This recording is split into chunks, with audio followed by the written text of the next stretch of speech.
Oh, Good afternoon, everyone. Welcome to the Political Forum.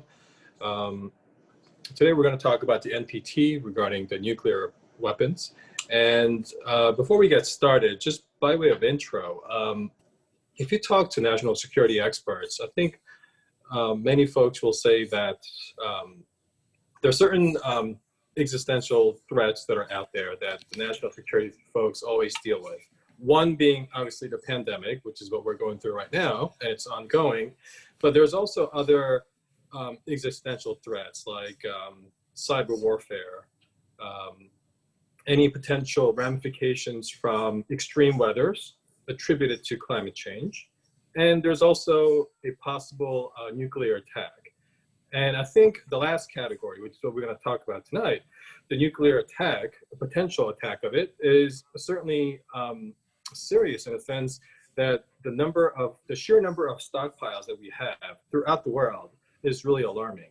And we're going to talk about how we got here and what treaties were entered into between various nations, as well as the international organizational bodies. And then we'll talk about some of the dilemmas by way of paradoxes and double standards that we are confronted with when talking about this issue. So without any further ado, I am going to turn it over to Ali. Okay. And then one more thing, hold on, sorry. I forgot to mention, the format for tonight's discussion is Ali is going to give a presentation. It's going to be for a while, but we're going to take a break in the middle. And if you have any questions, I would recommend that please pause until we get to that breaking point about halfway through, and then you can ask questions then.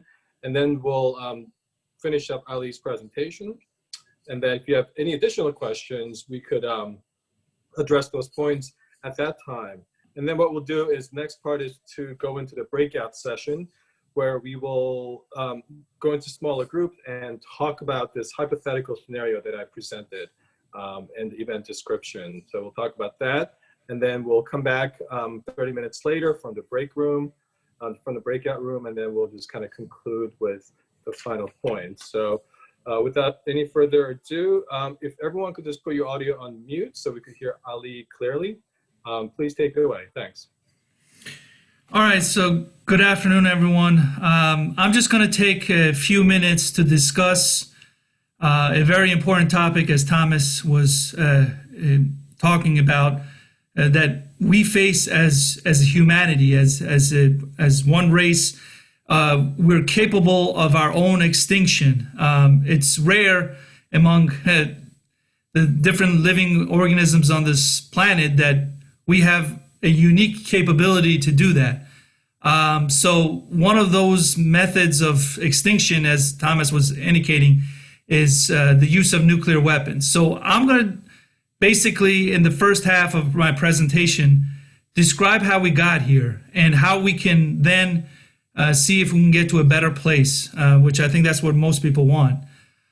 So first of all, I wanted to start with nuclear physics and how nuclear weapons in general came about, because it's important to understand that this presentation about non-proliferation starts with the proliferation of knowledge, the knowledge of the atom and of nuclear physics on a worldwide scale that led to the need eventually to try to contain the spread of not only the knowledge, but the technology and materials that could be used for nuclear weapons. And how we proceed forward is very critical on how we can best prevent any nuclear confrontation, which, if you have watched the news in the last several years, is a significant concern. So initially, I'm going to start with 1936. In March of 1936, there was a Hungarian physicist by the name of Leo Szilard. He was a famous physicist in Hungary, and in 1936 he patented the idea of the nuclear chain reaction. The nuclear chain reaction is the basis for all nuclear explosive devices that we have in today's society. He was the one who patented that idea. But the problem is that he didn't know how this could come about. This nuclear chain reaction, which is basically an uncontrolled burst of energy that leads to what we know today as nuclear weapons. He just didn't know what was the method that could come about. And then you step into these German scientists. I believe Otto Hahn was one of them. In February of 1939, he finds out that nuclear fission is the method by which these chain reactions can occur. Nuclear fission basically being that you bombard atoms, you split the atom, so to speak, and the splitting of the atom creates a chain reaction, as Szilard was indicating, that then leads to this huge burst of energy that leads to what we know as the nuclear bomb. So that was in February of 1939. Now, Szilard at the time was in New York, or I believe it's somewhere in the United States, when he was told about this discovery by these German scientists. Well, in February 1939, it didn't take anyone's imagination to understand what was going on in Nazi Germany. You had the rise of Hitler, and he was marching across Europe when he was beginning his march. So Szilard became very concerned that Hitler could have the technology to eventually build an atomic bomb. So in August of 1939, he writes a letter. He has Albert Einstein sign the letter. That letter is then sent to Franklin Roosevelt, the President of the United States, warning President Roosevelt, that if the Germans get their hands on a nuclear weapon, they will probably use it without question. They won't use it as a last resort. They'll use it, and they will have no compunction about building as many as possible. So that warning was the spur and the initiation for the what is called the Manhattan Project. That was the name given to the U.S. Project to build the first atomic bomb. And this involved a collaboration with Canada and the United Kingdom in terms of technology, knowledge, and materials to build a successful nuclear bomb. And one of the most important things in order to build a nuclear bomb is you got to be able to successfully contain within experimental limits this nuclear chain reaction, so you could see how it can best be utilized for a future use as a nuclear bomb. You need what is called a nuclear reactor. In order to build the bomb, you need first a nuclear reactor, so you would have a controlled chain reaction that you could then observe on how to successfully build an atomic bomb. And the first successfully completed nuclear reactor was in December 1942. That was by Enrico Fermi. He was an Italian who had also immigrated to the United States, and he helped build the first nuclear reactor in Chicago, near Chicago, I should say. And that was in December 1942. He's considered the father of the atomic bomb. Whether him or Szilard, you take your pick. It's a collaborative effort that led eventually to the first successful testing of a nuclear bomb in July 1945 in a desert in New Mexico. And from that moment, we entered a new nuclear age. Now, I should say that Hitler was on his way potentially getting a nuclear bomb. He had a heavy water reactor in Norway. It was occupied by the Nazis during World War II. And they were, having this heavy water reactor, which creates plutonium, which could be the basis for. It's another element in the methods of getting a nuclear bomb, and he was successfully on his way of getting a bomb. So the Allies started bombing this particular reactor in November 1943, and they were successful in destroying most of it. It's an interesting counterfactual. If that nuclear reactor in Norway, occupied Norway, was not bombed when it was in November 1943, would Hitler have a nuclear bomb by the time the Allies were almost within the gates of Berlin or not? I mean, that's an interesting question, but thankfully we don't have to dwell too deep on that, since after that particular reactor was bombed, the German nuclear weapons program never really went much farther than that. It wasn't successful in relocating to any other base in Germany or Europe. So we have here in July 1945 the successful test, and then the first successful deployment, and the only deployment against actual human beings was in August 1945 against two Japanese cities, Hiroshima and Nagasaki, in August 1945. Now, at the time that these bombs were dropped, footage from the devastation that was caused was not released. It was top classified, top secret. It was not until 1970 that the release of these military films was made semi-public to those who requested such information about the devastation that was caused. And that's when all the pictures of the burned bodies, the radiated bodies, start coming to view for the public at large. So it's an interesting question whether or not, if the United States was faced with the same exact circumstances that it faced in 1945, given what we know now about the huge devastation that nuclear bombs caused, not only to the immediate victims, but those that survived the immediate blast, is nuclear weapons still a viable military weapon short of the survival of the particular country that is trying to defend itself against a nuclear attack or an invasion from another country? That is the debate that is going on now, but we'll get into that a little bit later. I just want to, pose that as a potential question for everybody as to whether or not what we know now about nuclear weapons that was not known in 1945, would we still bomb Japan, under the same circumstances, or any other country?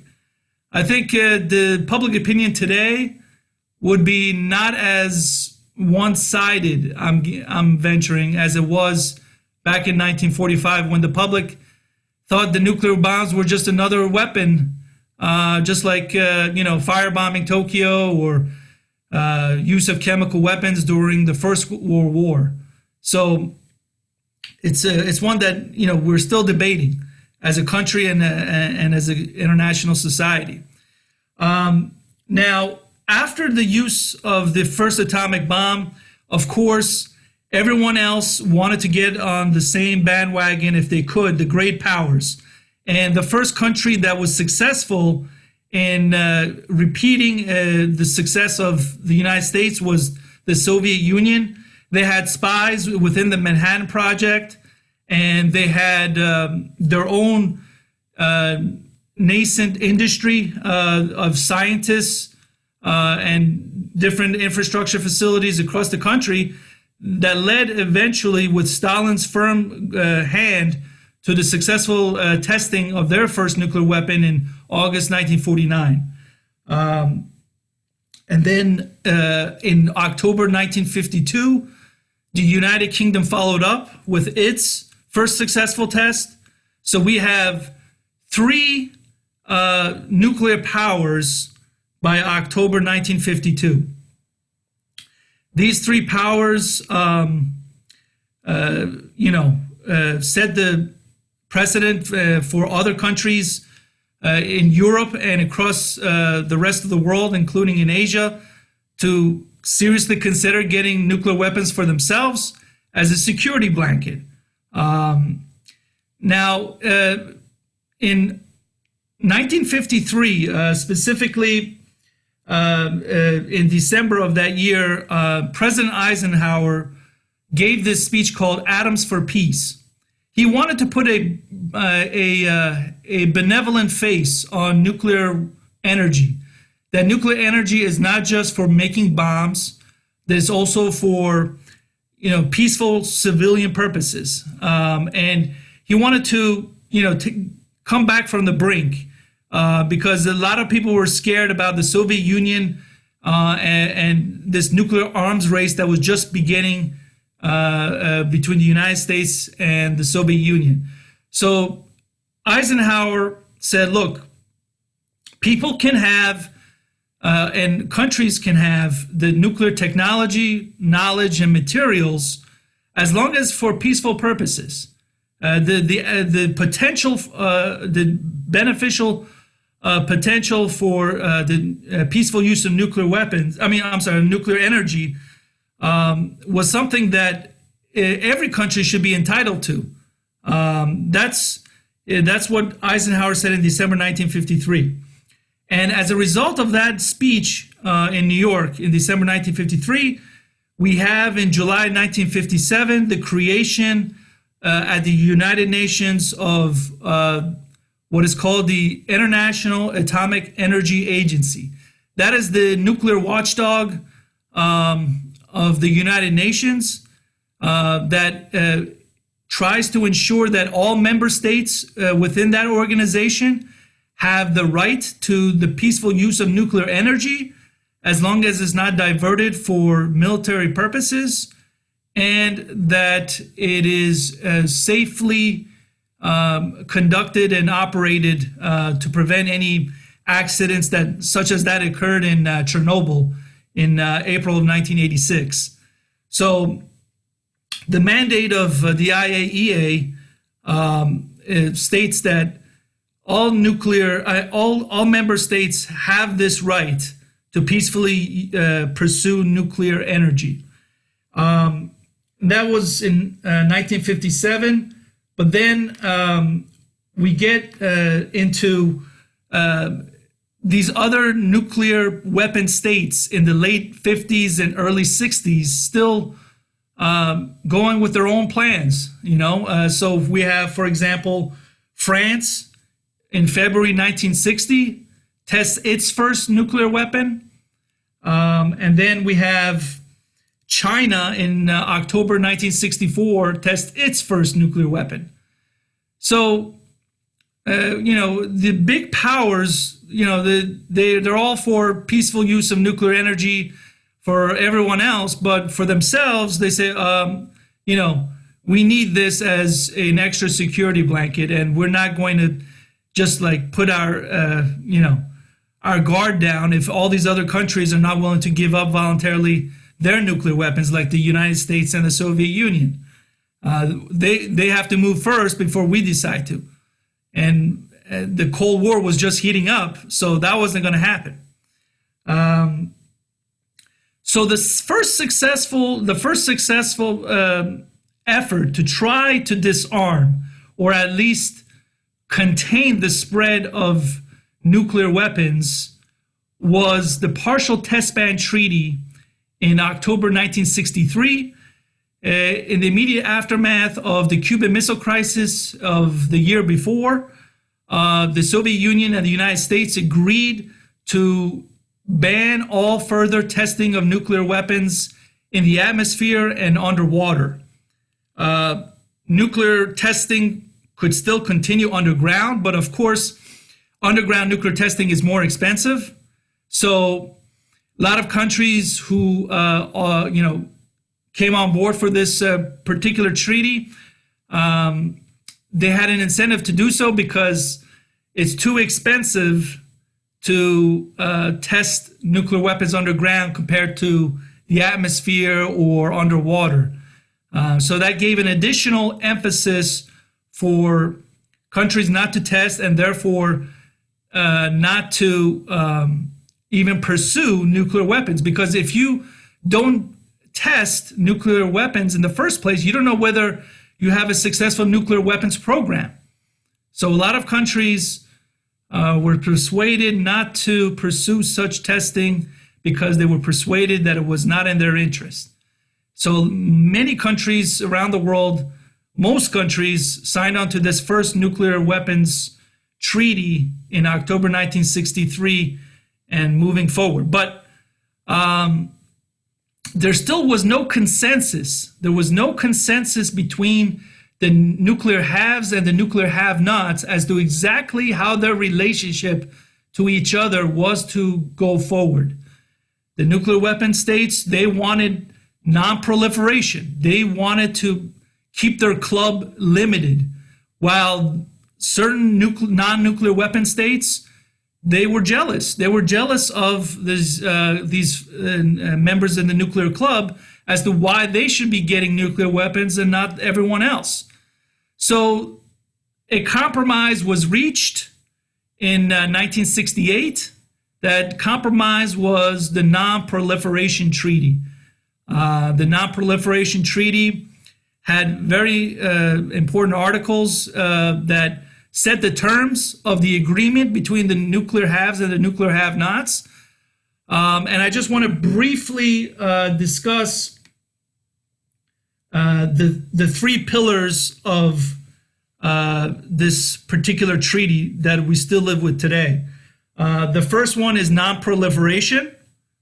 The second one is peaceful use of nuclear energy. And the third one is disarmament by the nuclear weapon states.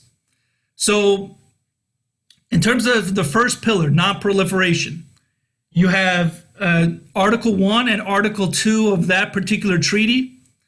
Article 1 says that there will be no transfer of nuclear weapons from nuclear weapon states to non-nuclear weapon states.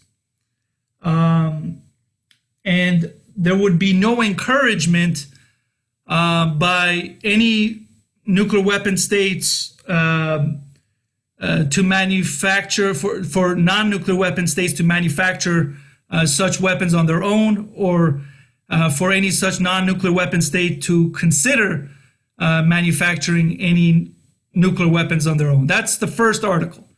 Second article, the non-nuclear weapon states, they promise to, one, not acquire nuclear weapons. It's like basically the flip side of Article 1. Non-nuclear weapon states promise not to pursue nuclear weapons, and they will not receive any help from any nuclear weapon state to manufacture nuclear weapons. So that's Article 2. Then we have the second pillar, as I said, peaceful use of nuclear energy. And the most important article under that particular pillar is Article 4. Article 4 says that all parties have the right to peaceful use of nuclear energy. Now, and they have the right to benefit from cooperation from other states, including non-nuclear weapon states and nuclear weapon states, on how to peacefully use nuclear energy. The question, though, is what is peaceful use of nuclear energy? That has never been defined in the article. And it's left vague and ambiguous on purpose. The nuclear weapon states and the non-nuclear weapon states could not agree on a definition of what is peaceful use of nuclear energy, because there's different ways on how you can slice this particular definition down. Some states, like America, said, well, peaceful nuclear use of energy is anything other than nuclear weapons. The Soviet Union said, well, peaceful use of nuclear energy is anything other than the knowledge and the technology to build a nuclear weapon. And then there's a middle ground that says peaceful use of nuclear energy is anything between the knowledge and the capability of building a nuclear weapon and actually building a nuclear weapon. So that's the middle ground. Now, who holds which definition as their standard?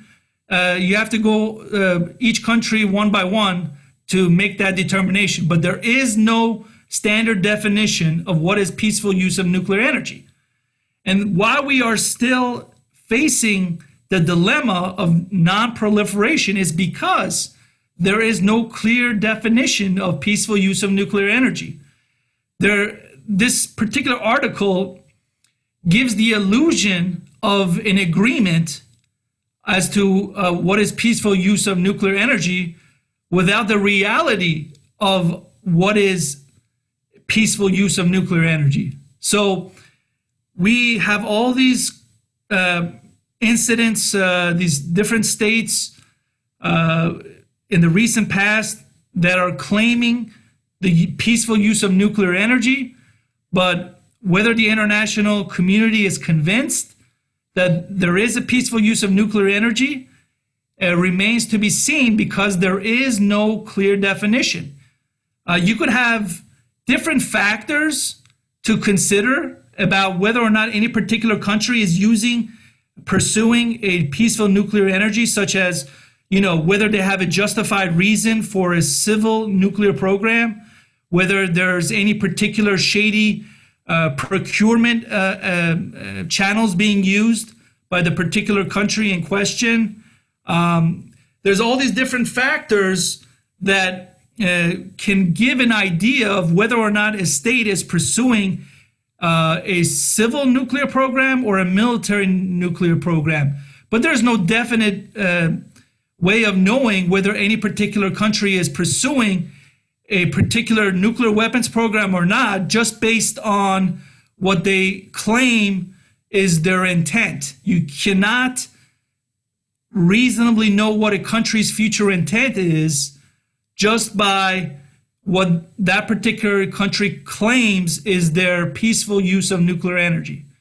So we're faced with this dilemma, and the IAEA, its job is try to see if it can pin down the countries involved and whether their intent is peaceful or not. And they have a very tall order, and they don't have a lot of resources to do it with. They have a limited resources in terms of personnel, in terms of technology. They have a limited mandate because they're only allowed entry into any particular country based on that country's voluntary consent to enter their territory to inspect their declared nuclear sites. Now, I know the IAEA tried to enhance its inspection regime with what are these additional protocols, but not every country signs up onto these additional protocols that would allow for snap inspections. In other words, the IAEA can go inside a country and look at everything, not just the declared nuclear sites, but also the undeclared nuclear sites. Not every country is signed up onto this particular additional protocol, but these particular protocols are needed because of countries like Iraq and North Korea, where the IAEA had a lot of stonewalling and denials and delays by these particular regimes. So, we are still living with the fact that even if you're not a rogue state, you are still very possessive of your secrets, if you have any, regarding your nuclear program, because you want to use that potentially as a bargaining tool. If you have a nuclear program, you could say that, hey, I can use this for my protection if I can make the claim that I have a program that could be used for nuclear weapons, but I'm not using it at this moment. So as Thomas is showing here, this is the chronology of the particular points in the history that led up to where we are today. Of course, I guess Thomas will provide it into the website. But I want to also address the fact that we have most countries in the world that signed on to the NPT, the Non-Proliferation Treaty, because they were promised that they will get the technology, the resources, and the knowledge that comes with the peaceful use of nuclear energy on a non-discriminatory purpose, on a non-discriminatory basis. That's Article 5. Article 5 of the treaty says that every country can have the peaceful use of nuclear energy on a non-discriminatory basis. So that promise has still largely not been fulfilled. It's unfortunate, but we're living in a world where everyone still has a strong security minded mindset regarding when it comes to nuclear weapons and nuclear energy. And there's therefore a lot of restrictions that are put in place by the nuclear weapon states as to the free distribution of nuclear technology and nuclear resources to those that don't have any nuclear energy or any nuclear program to think of. So we have 4 countries that specifically have decided not to join the NPT. Those are Israel, that's Pakistan, India, and North Korea. And you see the dates there. Israel is alleged to have nuclear weapons because they never actually tested a nuclear weapon that we know of. There may have been some help with South Africa in the Pacific Ocean in 1979, but that's not clearly shown. It's not clearly proven that that was the case. But among most people who follow Israel's nuclear file, they believe that Israel has nuclear weapons and has several hundred for its security assurances in the neighborhood. Then, of course, India tested its first nuclear weapon in May 1974, Pakistan in May 1998, and North Korea in October 2006. Now, these 4 countries, they're the outliers. They have not been the leader in rallying the non-nuclear weapon states to get nuclear weapons for themselves, because they realize that the benefits of nuclear weapons is just not there, given the severe international restrictions and the severe backlash that could happen for most of these countries if they pursue a nuclear weapons program. So most countries have decided to voluntarily comply with the NPT. But that doesn't mean that they're not happy. I mean, that they are happy with the structure of the treaty and how nuclear technology has been distributed since this treaty went into effect in 1968. So we're still living with the consequences of that divide between the nuclear haves and nuclear have-nots, with Iran, North Korea, and a few other states in the world where they're problematic in terms of their nuclear program, nuclear weapons program. So we have these 4 countries, but then we have the nuclear weapon states who have decided on their own that they have an obligation under Article 6 of the NPT to disarm. So the Soviet Union and the United States, they decided to enter into several arms treaties to reduce their stockpile of nuclear weapons and nuclear warheads. And as you see in this particular article, it's very vague as to what exactly the obligation is for these particular nuclear weapon states in terms of disarming. It says that these nuclear weapon states have to negotiate in good faith to reach an effective measure to terminate their nuclear arms race and to disarm completely. Well, good faith is in the eye of the beholder. What is good faith? Who determines what is good faith? What is effective measure to terminate the nuclear arms race? Who defines it? There is no world body that makes these determinations on a consistent basis.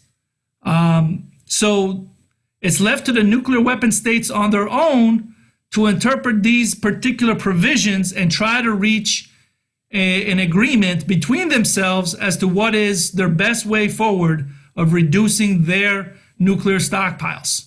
So in that regard, the Soviet Union and the United States entered into several nuclear arms control treaties. The first one I'm going to mention, and the only one that is significant, at least for our time purposes, is the Anti-Ballistic Missile Treaty of 1972. Under that treaty, both the Soviet Union and the United States agreed to limit their ability and the number of missiles that could shoot down other missiles in flight that carry nuclear weapons. So in other words, these are, weapons programs to intercept nuclear missiles after they're launched from either the Soviet Union or the United States. So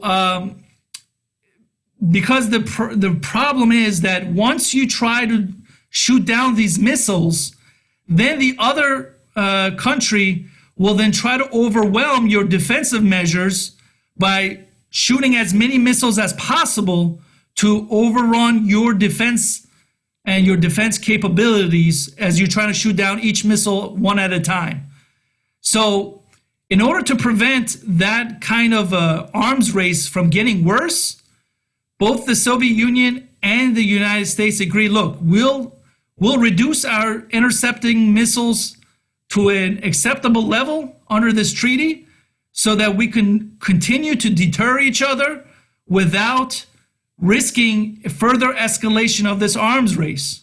So that was in August 1972.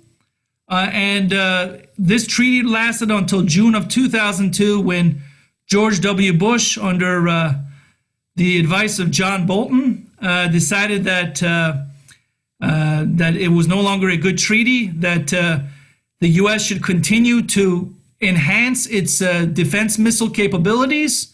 And so it decided to withdraw from the treaty. And then that was the basis for the Soviet Union, at this point, Russia, to then withdraw from the treaty as well. And then what was called during the Cold War mutually assured destruction, MAD, started to break down because both countries, instead of trying to deter each other, were trying to win a nuclear war if it ever should occur. This is a dangerous moment for arms control.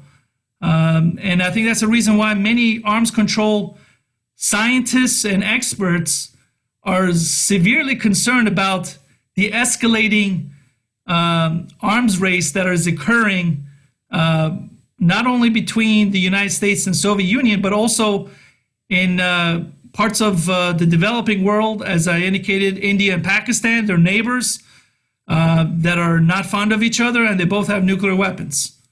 So we're facing a situation where things are very much on a hair trigger.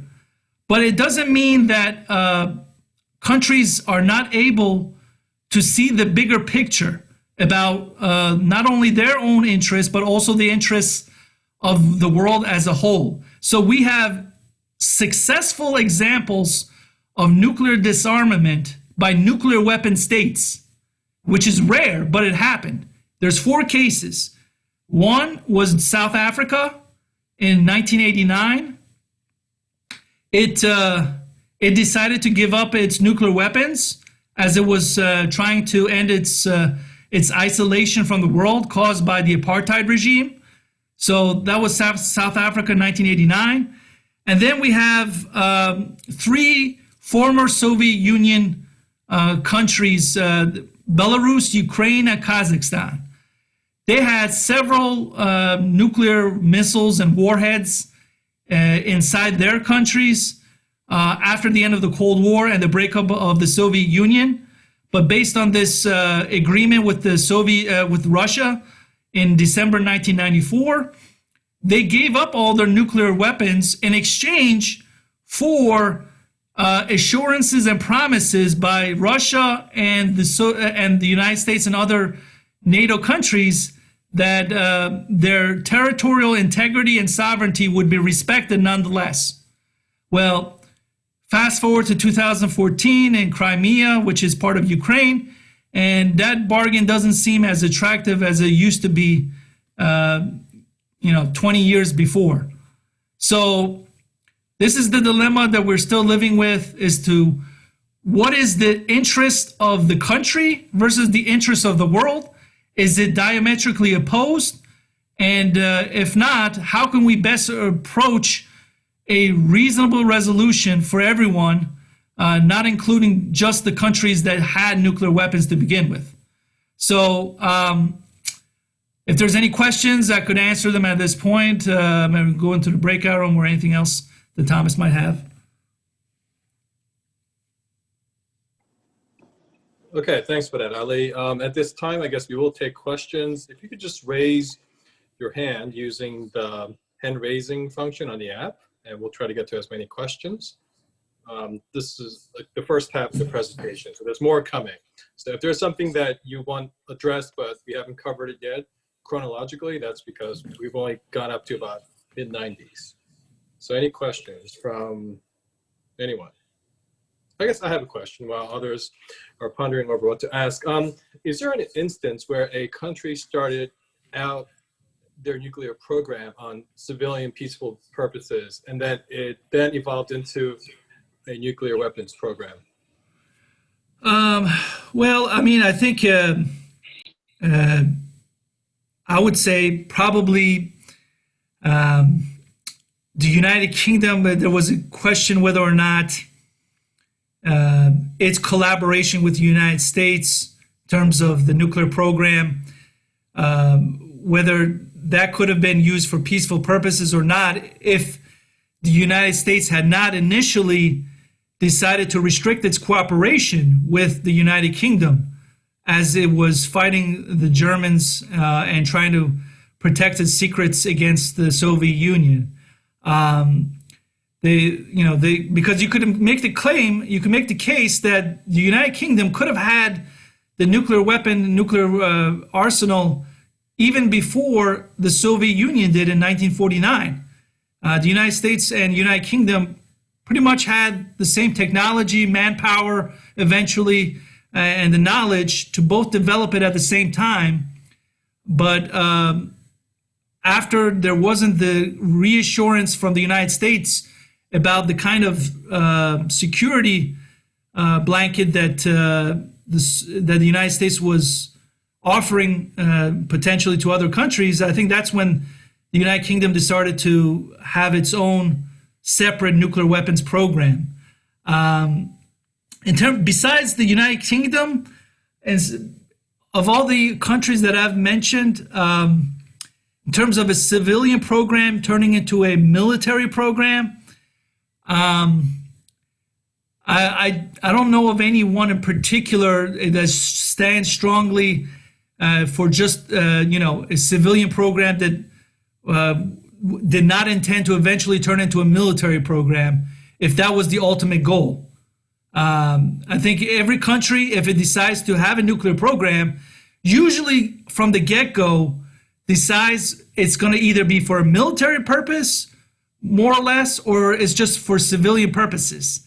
Japan has this ability to make its civilian program into a military program, but in the 50-some years that it's had this program, it's never pursued a military avenue. It could definitely build several nuclear weapons, but it has never done so, in part because the United States provides that nuclear umbrella that protects Japan from China or North Korea.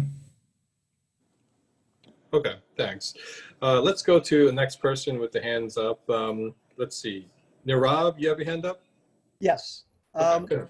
You mentioned that images of Hiroshima and Nagasaki really only were released in 1970. How aware were people, were Americans especially, of the impacts of the bombs in those cities around the time of the war and afterwards? Because, for example, I read John Hersey's Hiroshima, which came out in the New Yorker in 1946. I don't think there were images, but it did depict what some of the impacts were. Yeah, no, I mean, certainly, pictures would be released of the devastation, the immediate devastation caused to Hiroshima and Nagasaki. But the human cost, the human toll of not just those who perished in those particular bombings, but those that perished afterwards, the nuclear radiation, the burns, those were not released in general to the public until 1970. And then that's when people started seeing, these victims with their skins peeled off and huge burns all across their bodies. And the radiation, nobody really knew what was going on with the radiation. I mean, American troops, American servicemen were walking the streets of Nagasaki and Hiroshima soon after Japan surrendered in September 1945. Just walking right through these devastated cities that were highly, highly radioactive. They would have not done that if they knew the exact nature of the radiation that was being caused by the fallout from these particular weapons. So in a way, nuclear weapons is a class on its own compared to other non-conventional weapons such as chemical weapons and biological weapons, where the immediate aftermath is contained and doesn't spread, whereas nuclear radiation stays, the half-life of, these nuclear reactions are several 100,000 years. They stay in the water, in the ground for a very long time. And it's going to be for the rest of human civilization. So, and in fact, I think initially, as part of the invasion, the anticipated invasion of Japan, the Pentagon wanted to use nuclear weapons as part of its invasion plan to clear the path for U.S. troops to then move on to Tokyo. So these kinds of scenarios would just be unheard of in this day and age. I just don't think that anyone in a serious position would consider the use of nuclear weapons as just another conventional weapon as part of an ongoing war. So I think that radiation is the main factor as to why there's a huge reluctance to use them again, because not only will you destroy the enemy, you could destroy the population centers of neutral third countries that had nothing to do with the war that you're trying to wage against your enemy. The nuclear radiation spreads hundreds of miles and stays in the air and in the water for a long time. I read that Truman was presented in numbers, estimates by military, how many US soldiers will die if they go invade Japan without using nuclear weapons. And I believe it was in millions. I don't remember the number. Maybe somebody who knows and can confirm. So obviously, I wouldn't want to be in his position to choose, but that was his choice. I believe he was given an estimate how many people may perish because of nuclear weapons use, but at the same time, how many soldiers will die if it's not used. Well, I mean, that's the dilemma that, people kind of analyzing the decision that Truman had to make in the summer of 1945 will constantly debate back and forth as to whether or not the use of these nuclear weapons saved more lives than it took. We will never know for sure because that invasion never occurred. But what I'm saying is that for the public outcry from any use of nuclear weapons as just another tool to win against your enemy, it's just not there. I don't see it as being just another tool. In this day and age, the public opinion about nuclear weapons is so much more refined. So many more people know about the dangers of nuclear radiation that I don't think the world as a whole would take lightly the use of nuclear weapons by any country as just another tool to be used at any time. I mean, look, not to say that the United States and the Soviet Union have not developed the idea of trying to use nuclear weapons as another tool of, in fighting their wars. There's something called tactical nuclear weapons, where you could use nuclear weapons, small nuclear weapons on the battlefield, and supposedly that could just contain it, the damage to the battlefield. But there's no consensus on how effective that is. Whether that would if you start using tactical nuclear weapons instead of these big nuclear weapons that you drop on cities, you use them just on the battlefield. There's no indication that that will not escalate into something bigger between two nuclear power states, or that the radiation caused by battlefield nuclear weapons wouldn't spread to many, many other countries that are not at war.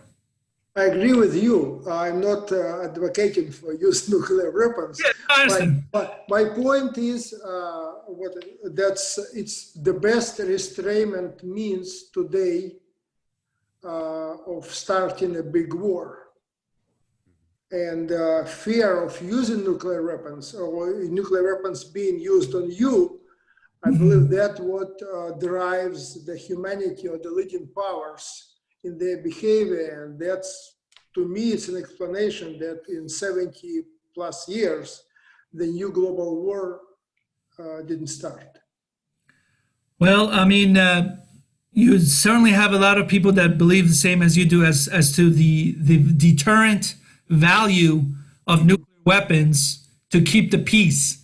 But the problem is with that is that everybody has to be on the same page as to understanding the value of deterrence that these nuclear weapons entail.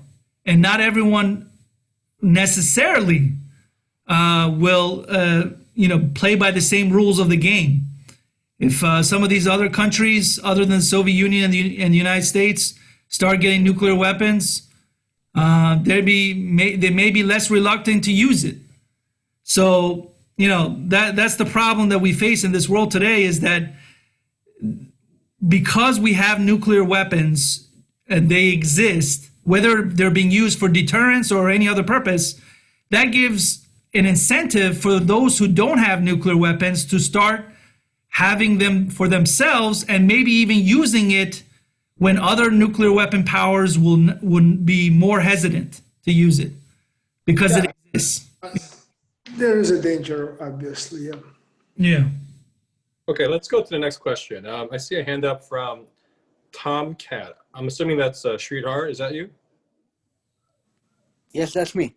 Okay, go ahead. Okay, hi. So a couple questions. So the first question is this one. So I think you said that the NPT means that you can't transfer nuclear weapons to another country.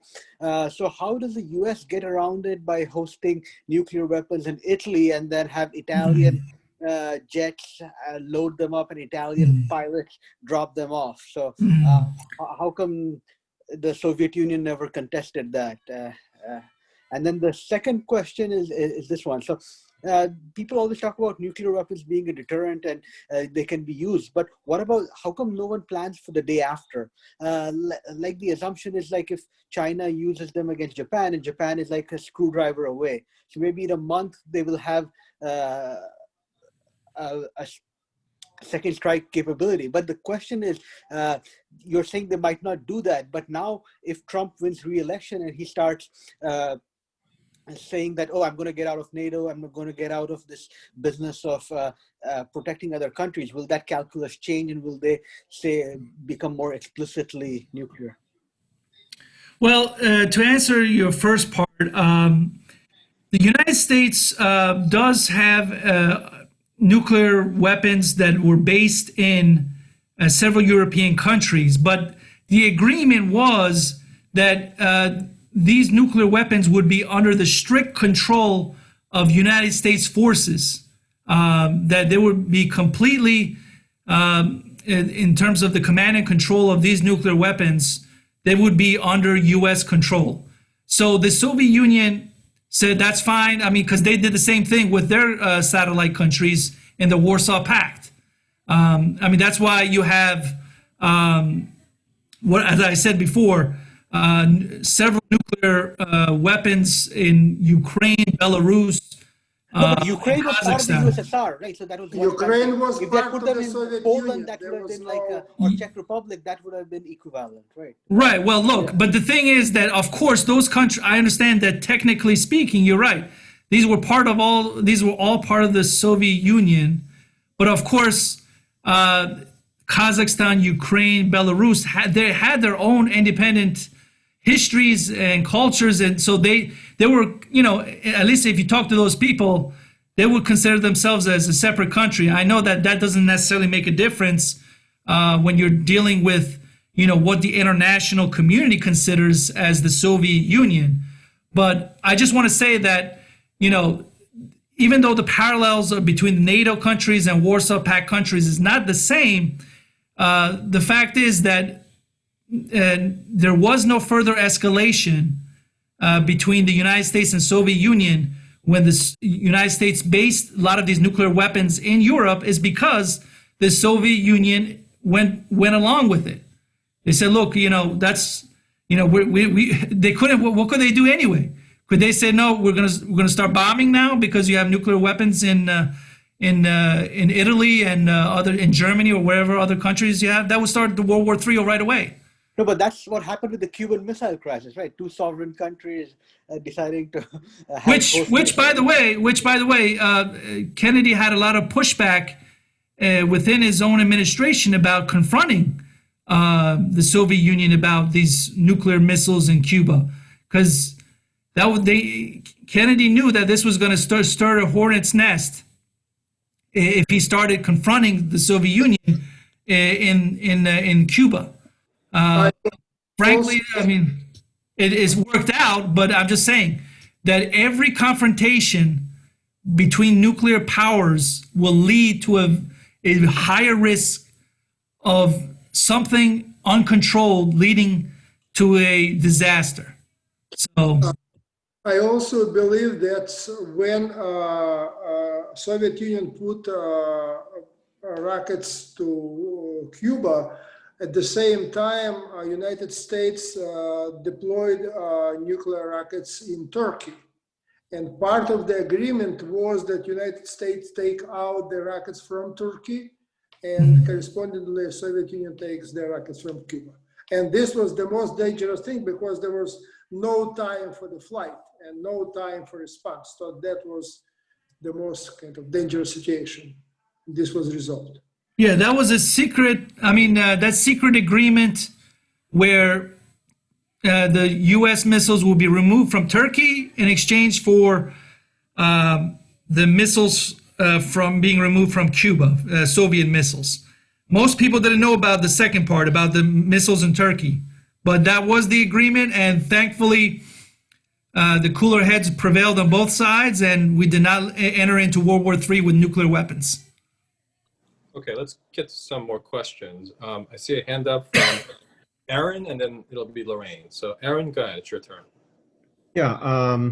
So I mean, one point on the use in Japan.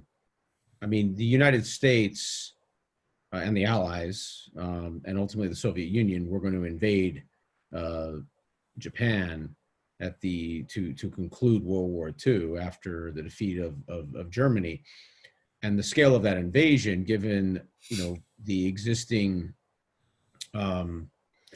island campaign, the largest being Okinawa, which was quite clear on the scale of destruction, which was over 65,000 U.S. casualties and 250,000 Japanese dead, including 100,000 soldiers from the Japanese army. Japan had 10 times those forces and 30 times the people just in Kaishu, and then basically 3 times that on Honshu, and then on the north where the Soviets would have come in, you'd have had roughly about the same amount they have in Kaishu. So I think for all intents and purposes, you would have had the U.S. was going to invade over waves with probably about 5 million. And the Allies an additional million, the Soviets probably 2 or 3. I mean, you were going to have millions of casualties on the invading forces. That's pretty obvious. And you would probably have at least 5, if not 10 million dead Japanese, if not more.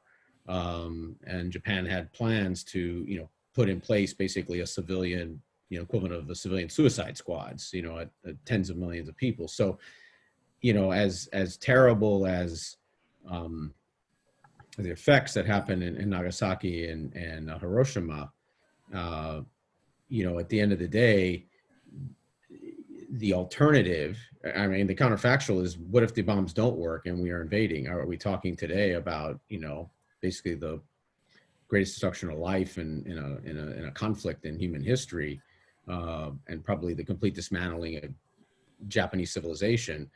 And that's the position the Japanese put themselves in World War II, and they killed 30 million people across Asia. So, I mean, it's the dynamics of creating a new technology.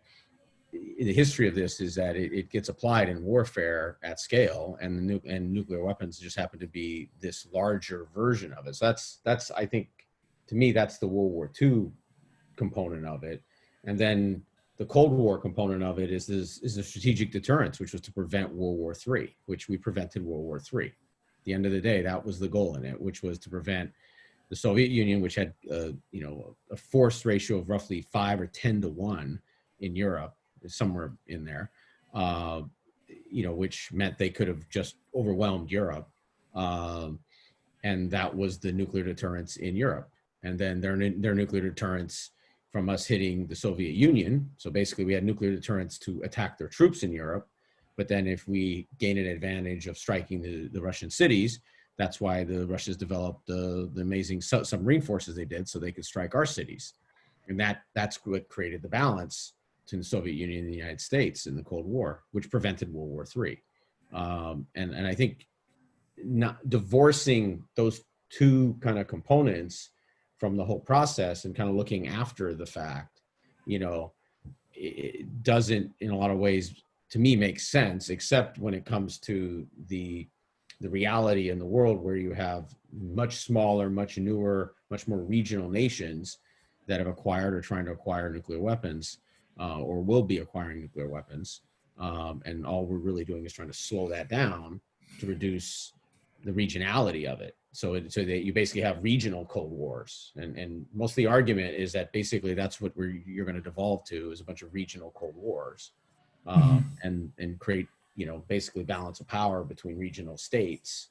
And that, if it prevents cataclysmic wars between large regional powers and global war between large powers, at the end of the day, if we can do that for hundreds of years, which the human species never had hundreds of years without large scale conflicts, then if that's the benefit of it, then I think it serves its purpose. And it's just a question of putting in the advancement of the technologies and the capabilities for people to manage it, and the transparency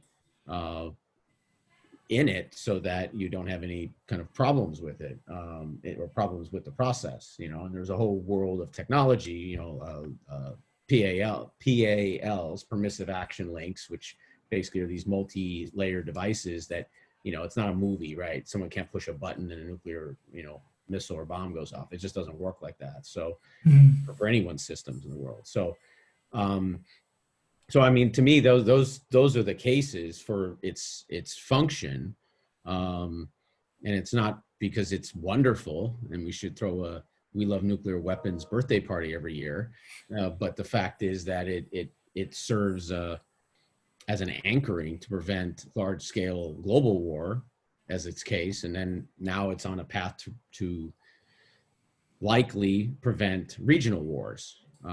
Because if you look at India and Pakistan, there's some reason for the first time in 35 years, they haven't seemed in the last 75 years to start a conflict with each other. And the likelihood that they're going to start a large scale conflict is probably pretty low comparatively. Yeah, well, I mean, as I said, when I went over the articles of the NPT, irrespective of whether or not these particular dynamics of deterrence, whether on a global scale or regional scale, still holds true or not, the legal obligation of every country that has nuclear weapons is to disarm. That's the goal. That's what everyone is supposed to be achieving. So we have a world of without nuclear weapons. Now, of course, as you indicated thoroughly, we're far from that. And whether we will ever reach that, that's another question. But that's a reason why these terms in these articles are left so vague, is because, you know, the NPT realizes the reality of you know, the world and nuclear weapons in general, and who has them and who doesn't, and who's going to give them up and who isn't. So, but the point is that we're all supposed to have this ideal of complete disarmament, and you know, whether it's ever going to happen in our lifetime, that's something to be seen. Just to follow up on Aaron's point, Ali, do you want to just comment briefly on this covert operation in Japan? I believe it was called Operation Downfall, and that would have been the alternative to the use of atomic bomb. Well, yeah, I think we discussed this before. That was the invasion plan for Japan that was supposed to go ahead in November of 1945 if Japan had not surrendered before then. Now, the debate within some circles inside the Truman administration was whether or not if the U.S. kept the blockade of Japan, whether they would have been able to starve the Japanese government eventually to surrender, or whether this was really necessary nonetheless to go ahead with these nuclear bombs to force in a very stark manner the choices for Japan, and then, you know, see what happens. But that's, I mean, the Japanese have 10,000 kamikazes still, and the idea that we're going to starve 65 million people, 70 million people, which would probably kill, you know, 3, 4, 5 million people. We'd have this debate today about the worst thing we've ever done, which is starving 3 to 5 million people. And we had this technology that could have killed a couple 100,000 people and potentially ended the war. You know, we'd be in this alternative counterfactual world of you know, I mean, I guess in the end, you know, the invasion, large scale blockades, I mean, ultimately, aren't these killing more people? And we just don't like the fact that the intensity of what this weapon represents is the shocking component of it, whereas is that conventional death at a scale that's, you know, infinitely larger, we seem to be fine with. I mean, isn't that ultimately the cognitive dissonance that we have? well, yeah, I mean, look, it's like pick your poison, as you say. War is nasty and brutish, as you say. So there's going to be massive loss of life, especially when you're dealing with a total global conflict, no holds bar, so to speak. So whether, you know, one particular method of killing is going to save a lot more lives than others. We can't really know for sure because Japan surrendered after the dropping of 2 atomic bombs. Well, what if it didn't surrender after 10, 20? Will we continue dropping them until one day decided, hey, we lost half our population and maybe we should stop? No, the likelihood is we would have had to invade also. Well, and that would have led with the radiation for the troops too. So yeah, no, and we were going to make those sacrifices, basically. I mean, let's be honest. And let's be real. If we had 50 of these bombs, we'd have dropped 25 on the Germans. If not have given, well, probably wouldn't have given 5 or 10 to the Soviets then. But if the Soviets were in a tough enough position, we might have. I mean, we were facing Germany and Japan wanted to carve up the planet in half, basically. And we were facing wars of sort of a Soviet Union, the United States to a lesser degree because of our continental design. But basically, in the end, we're both facing, a war of survival and extinction, really. Okay, let's go to the next question. Lorraine, you have your hand up. Thanks. So I have 2 quick questions. First of all, during the period where we've been involved in trying to get countries to agree to non-proliferation, did it undermine our position at all that in the Vietnam War we were using napalm, which was highly destructive also to civilians and also had a long tail in terms of health effects? Did that come up at all in any of the? Well, napalm, that's it's more like a chemical. I view it more as like a chemical weapon because it has some sort of properties that create instant ignition in huge fires after deforestate. It was to defoliate right. in order for them to see their targets. But it also had horrible effects on the people who were, and I'm not here to talk about that so much as to say it was somewhat unconscionable for us to use that because of all the effects on the civilian populations who were literally living in the battlefield. Did that undermine our position in terms of getting people to talk about doing the right thing with nuclear energy, nuclear bombs? Well, I think I don't have the details on whether or not the use of napalm per se undermine our position as to non-proliferation of nuclear weapons. But certainly the Vietnam War in general was a highly contentious issue within the United Nations and the world at large as to an undeveloped country and versus a superpower, and how this dynamic of trying to prevent or contain the spread of communism in Southeast Asia, how this was all making sense in terms of these particular countries' needs, development needs, and their sense of nationalism.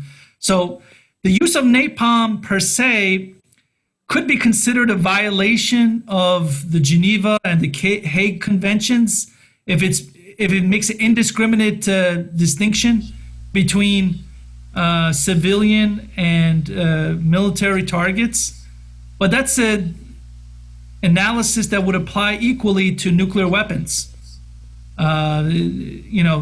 So it's about whether or not nuclear weapons should be on a class of its own, separate from chemical and biological weapons, or whether they should be in the same class as chemical and biological weapons. In other words, they should be banned to the same extent as chemical and biological weapons are, because there are treaties that are in place since the early 70s that ban the use of biological and chemical weapons. So why has that not happened with nuclear weapons?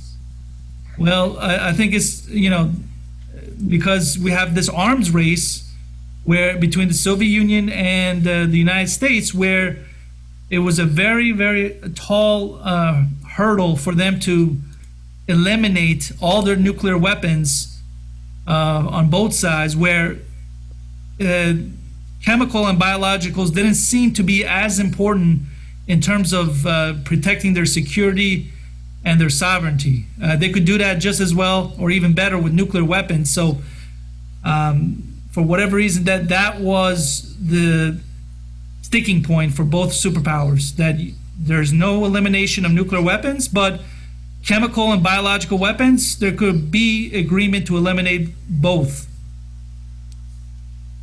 Okay, thanks. The only other thing I wanted to ask was, does the threat of nuclear weapons, has that relatively gone down now that there are so many other highly effective, cheap and easy ways to disrupt another country, such as cyber attacks and all these other attacks?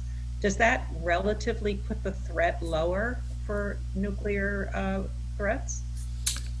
No, I don't think so. I mean, the problem now is that even though we have a reduced, maybe is, according to some, significantly reduced our nuclear stockpiles around the world, those stockpiles are being constantly refined and modernized to become more easily disposed and projected onto other peoples and other countries.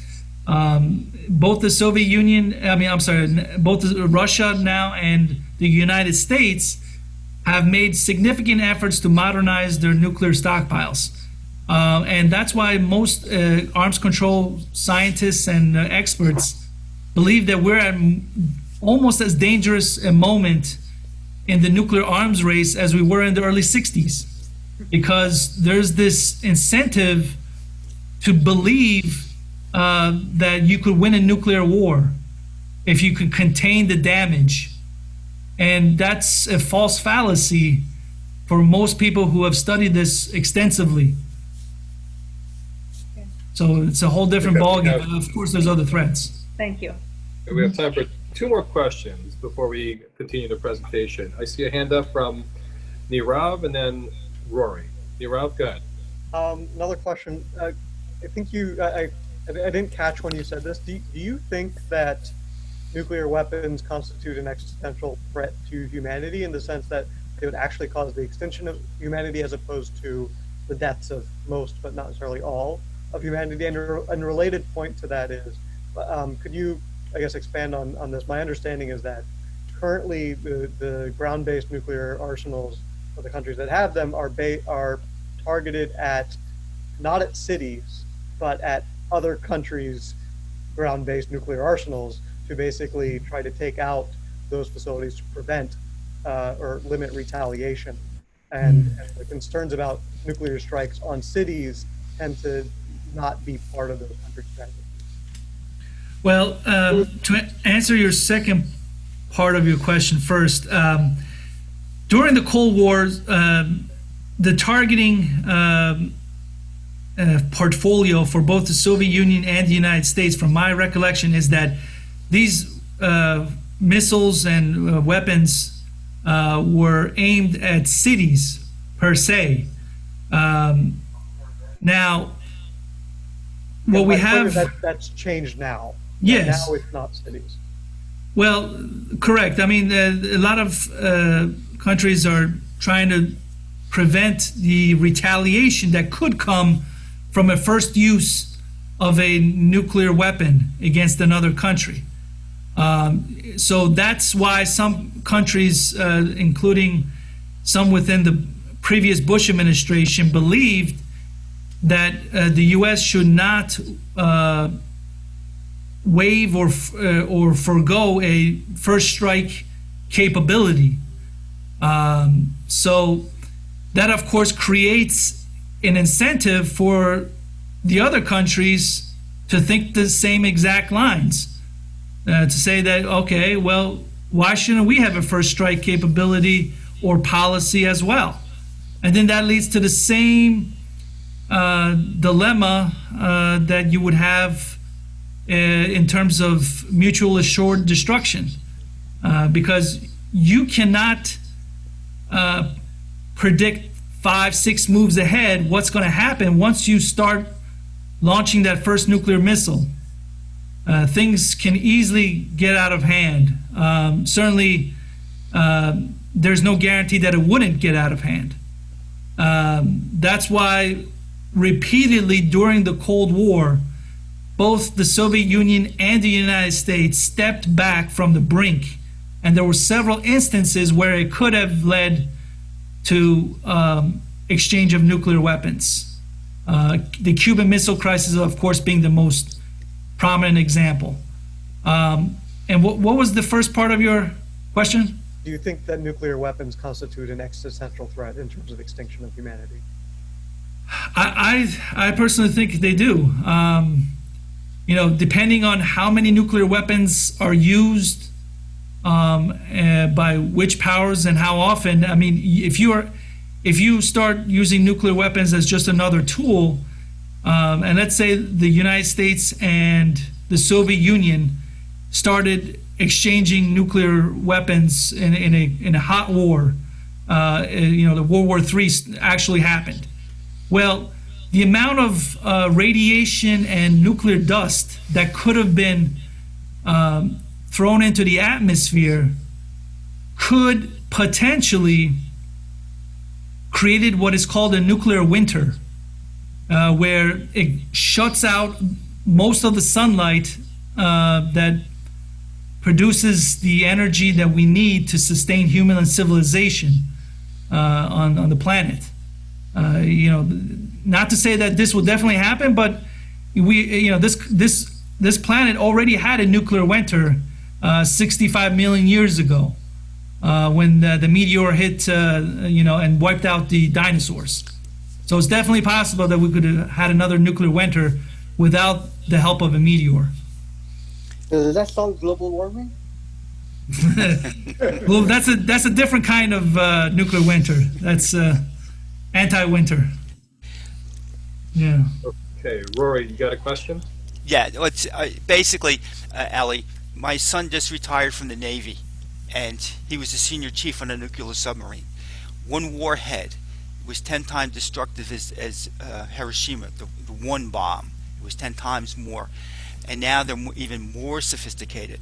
And when a weapon leaves, it has at least 20 heads on it. Because my generation, I grew up, I'm 68, and I remember in grammar school we had a duck under the desks because everybody was afraid of a nuclear war. Do you think that given this potential, I think it's 27 bombs strategically placed would destroy the Earth instantly. And everybody's talking about a first strike. I'm scared about a first strike. But the first strike, there wouldn't be a second strike because it would really be that much damaging to the world. Like you said, with a nuclear winter. Do you think that the cooler heads, when they prevail with these bombs, I have my finger and I'm ready to push it on the nuclear football. Do you really think somebody's going to push that button? Well, you can never rule it out. It all depends on, who's in charge, in which particular country, at any particular time.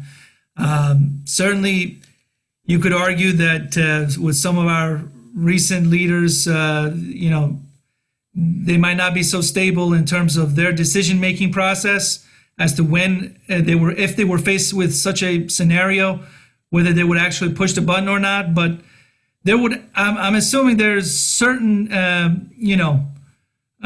several layers of decision making that has to happen, certainly within the United States, before we even reach that point. And by the time we reach that ultimate decision as to whether to push that button, if there is any possibility of de-escalating, it would have happened by then. So it would have to be, I would venture, a very, very unique and precarious situation where the need to push that button becomes urgent, so urgent that there is no other alternative that can conceivably de-escalate the situation. So not to say that it's not possible. Certainly, some in the Pentagon in October 1962, they were very keen on pressing that button. And I should say that it probably would have been pressed if we did not, catch a break, so to speak. For example, let me give this one particular incident. When the United States started blockading Cuba, some of these Soviet submarines that had nuclear weapons on them, they started getting depth charges. In other words, the U.S. from its battleships or destroyers, it located these Soviet submarines trying to break the blockade, and they started throwing these depth charges to try to sink potentially these Soviet submarines. Well, in this one particular Soviet submarine, 2 out of the 3 commanders on that particular Soviet submarine wanted to press the button. They needed a unanimous decision. The last person who said, no, this will go away, we'll just dive deeper into the ocean or we'll move on, that was Viktor Andropov, or I forget his name exactly, Akropov, I think. He said, no, I'm not going to risk a nuclear winter by launching these missiles from our sub when we're not sure whether or not it's necessary. If he, what would have happened? It's a great counterfactual. If he had agreed with the other 2 commanders on that sub to press that button, and we would have had several nuclear missiles hit New York, Miami, and all along the eastern seaboard. We might have not be here right now. So it's, I don't think anybody wants to be anywhere near that kind of a situation again. But it's not to say it could never happen again. That's why we need more layers, safety layers, to prevent any rash decision or, encourage de-escalation. Okay, let's do one more question before we continue the presentation. Anad, you have a hand up? I'm not sure exactly how much of a question this is or a comment. There have been many close calls in the past at least 50 years. A lot of,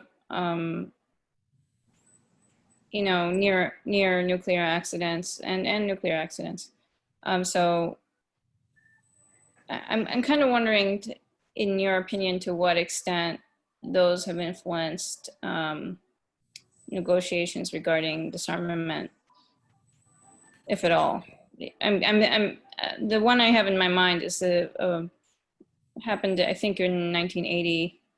There was I think 9 megaton nuclear warhead sitting on top of a missile that actually exploded in its silo in the state. But there are plenty of other stories that probably many people here are familiar with, where nukes were either almost detonated, or a head of state decided not to because they realized, it wasn't actually a real situation. So I'm kind of wondering, it feels like with the number of weapons and in addition with, their increasing power, that it's almost inevitable that some accident's going to happen at some point. And accidents have happened, as you just mentioned. Several of them have happened in the last 70 years. But the point is that, do we as a society, on a global scale, are we in a better position than we were, 10, 20, 30 years ago in terms of nuclear safety and disarmament? And that's one that many people, many experts are questioning whether we are safer or not.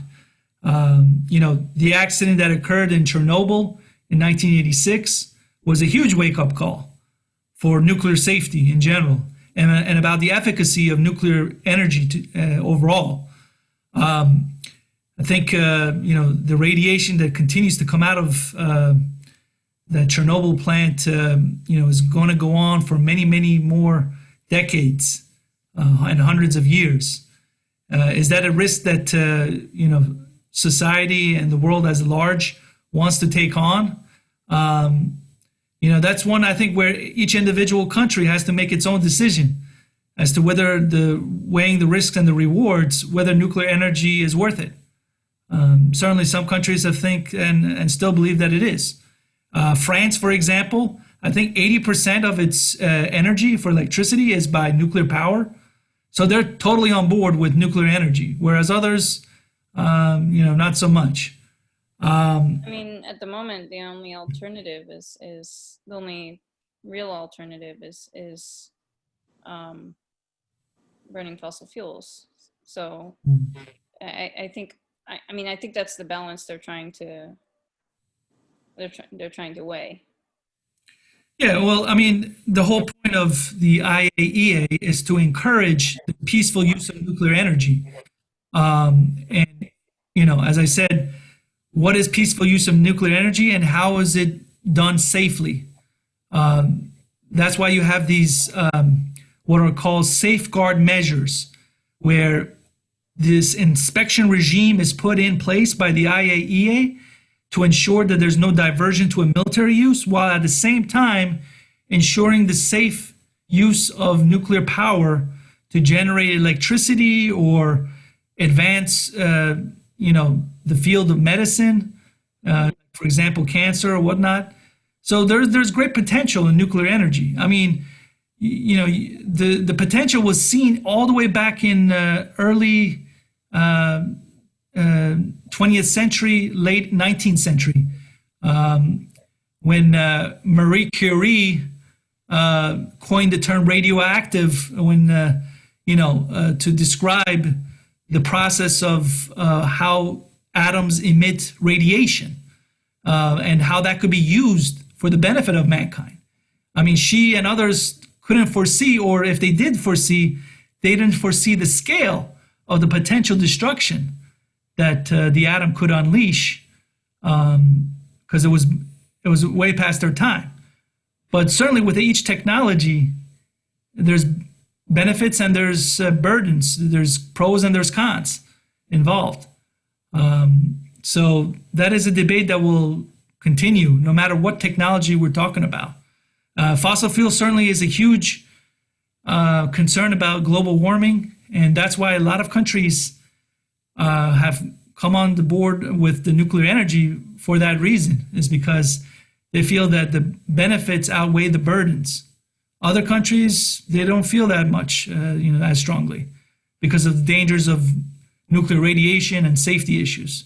So again, that's an individual country's decision and choice, but it's one that is going to be with us in terms of the debate as to which one is more beneficial to mankind going forward. Okay, let's continue your presentation, Ali. I think we left off at the paradox of NPT. So let's continue that, if you don't mind.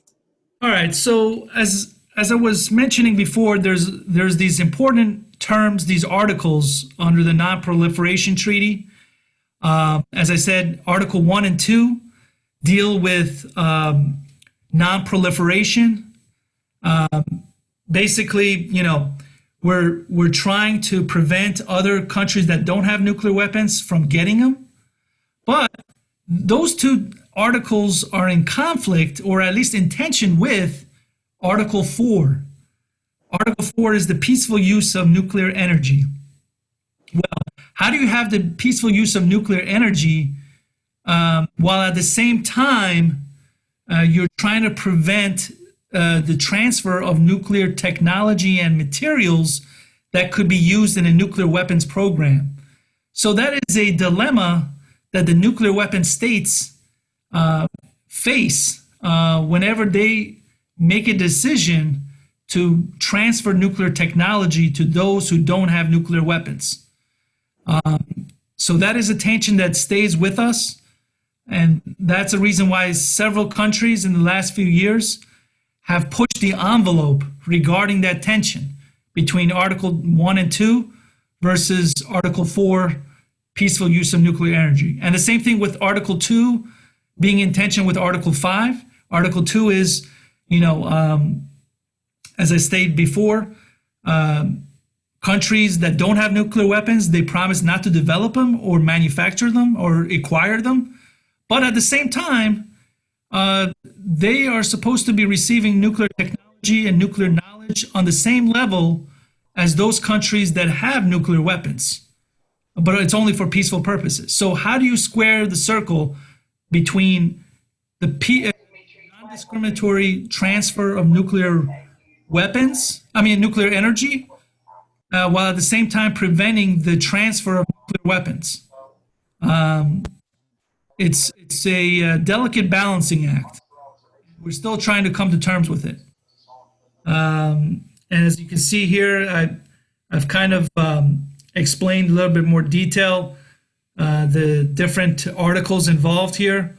But Article 3 is supposed to be a promise by the non-nuclear weapon states that they will abide by the safety protocols of the IAEA. So that gives it an added assurance to the nuclear weapon states that any transfer will not lead to a military nuclear weapons program. But again, it's easier said than done, because you cannot predict what a country's future intent will be once they get that nuclear technology, once they get that nuclear material and that knowledge. It comes down to trust, basically.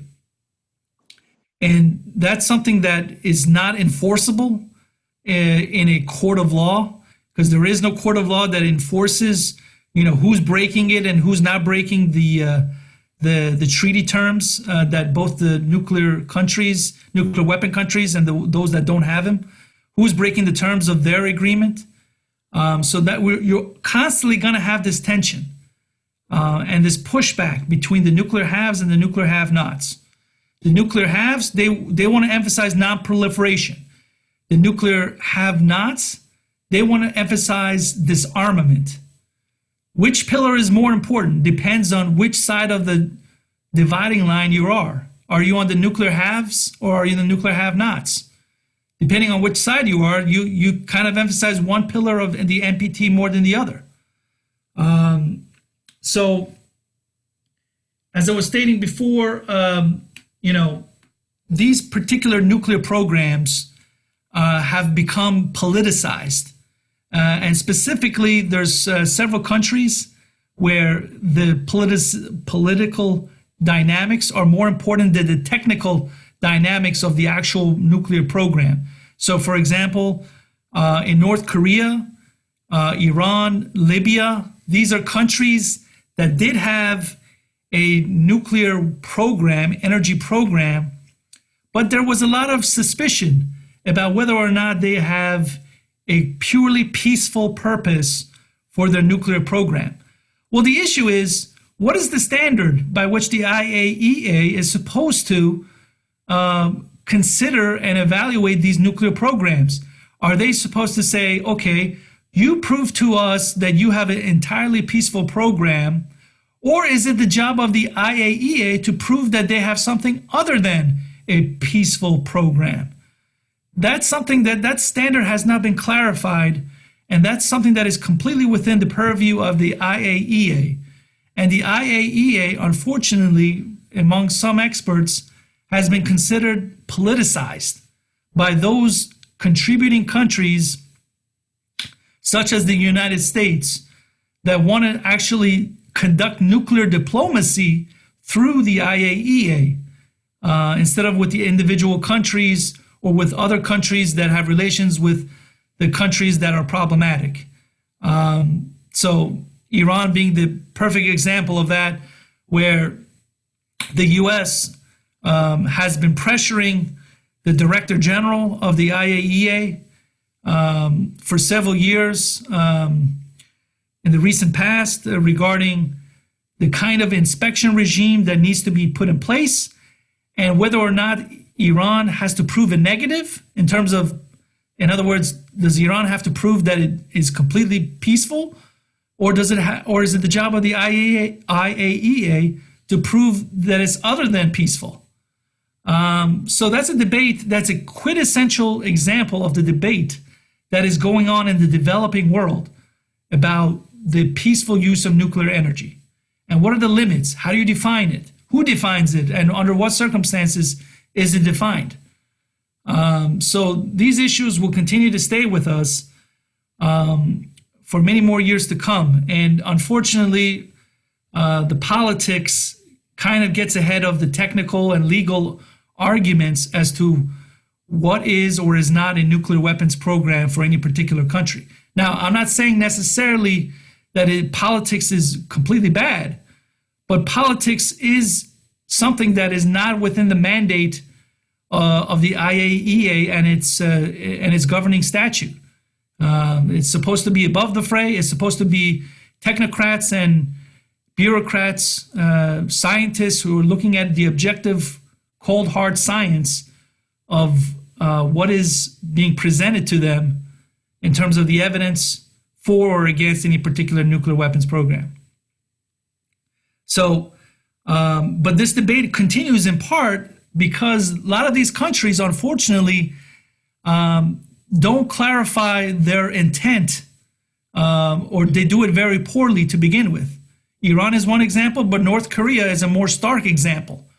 North Korea in the early 90s was promised nuclear energy.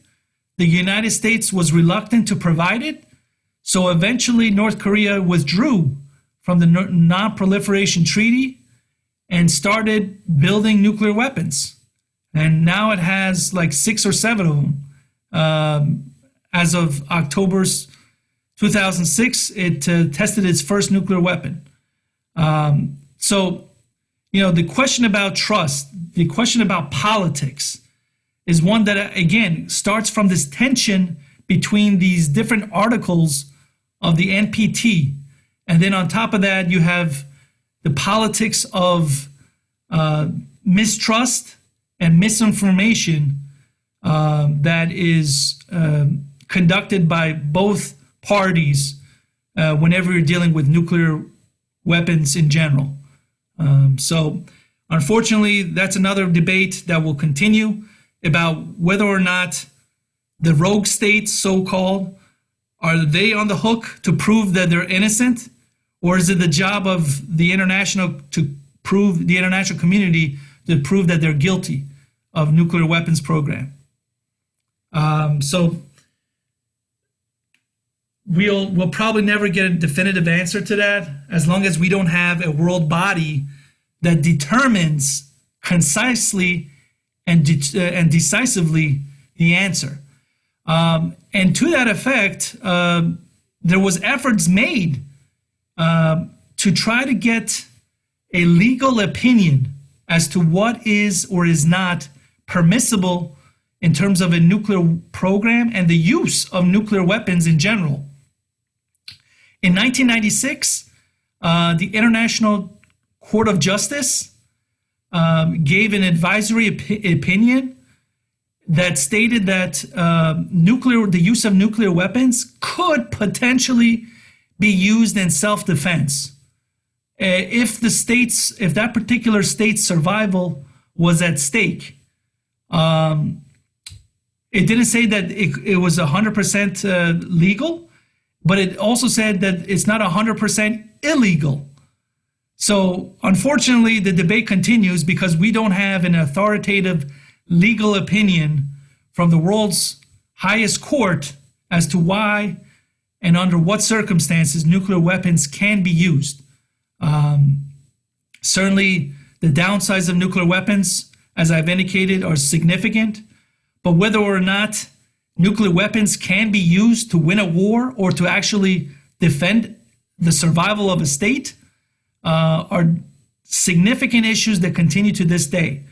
And in 2016, there was another case before the International Court of Justice, which, while that case was tossed out because both the nuclear weapon states and the non-nuclear weapon states did not negotiate in good faith, according to the International Court. Nonetheless, there was a strong dissent. The dissenting judge in that particular opinion in Marshall Islands versus United Kingdom, as Thomas is showing here on the screen, said that there is no such thing as self-defense with nuclear weapons. That's a pretty strong statement to say that you can't defend yourself with nuclear weapons, that you might as well be, using the nuclear weapons against yourself, because if you lob a nuclear missile or nuclear bomb, eventually the radiation comes back to you. And the use of nuclear weapons, of course, encourages those that don't have them to continue to pursue them. So how much of a security is that to those nuclear weapon states if you start using them as a nuclear weapon state against those that don't have them? Now, I know that, the United States and other countries have promised not to use nuclear weapons against non-nuclear weapon states unless their survival was at stake. But again, what is survival? Who defines what is survival? So these are issues that will continue to be debated. But the point is that it's a very heated debate that has no clear solution, legally speaking, as to what the right answer is. So unfortunately, this debate will continue as long as there's people who doubt that there can be any legal impediment to the successful control of nuclear weapons. And I think that, this is something that, as Thomas indicated, is one of the major threats to humanity. And if we don't get our heads together and reach at least a legal definition of when is a permissible use of nuclear weapon, we're going to continue to have these issues continue for the foreseeable future.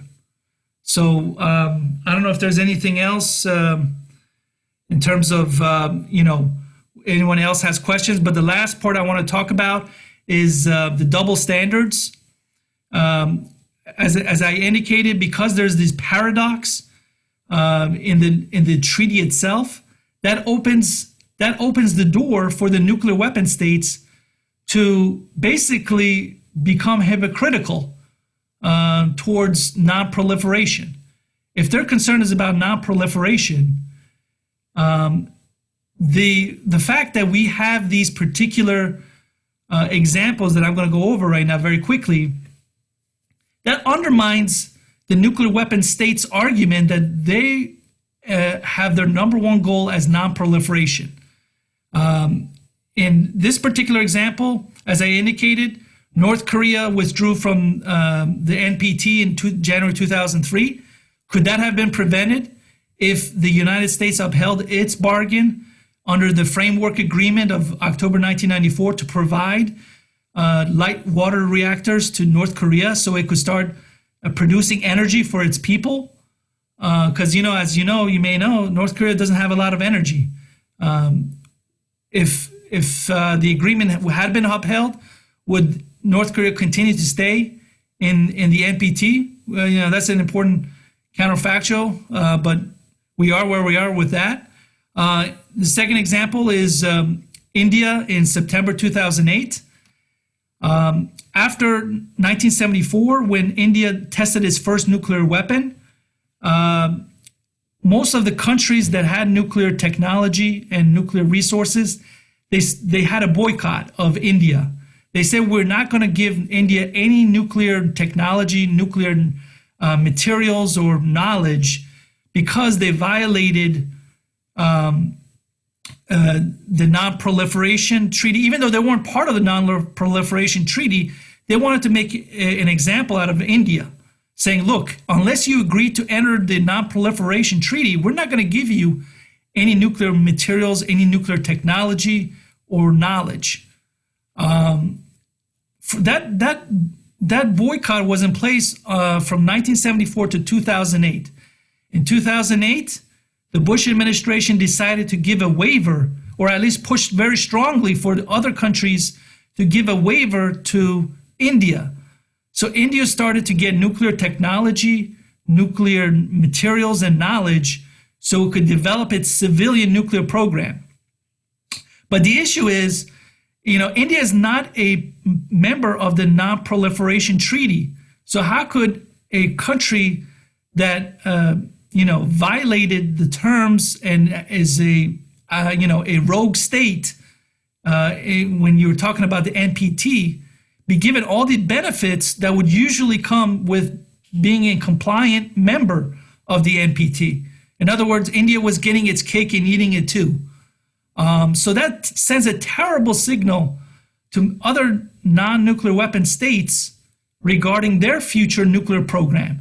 That if India is getting all these nuclear technology and materials and knowledge and gets away with it without even being a member of the NPT, then why can't we as actual members start at least developing our programs to the same extent as India and maybe even testing it and eventually getting a waiver?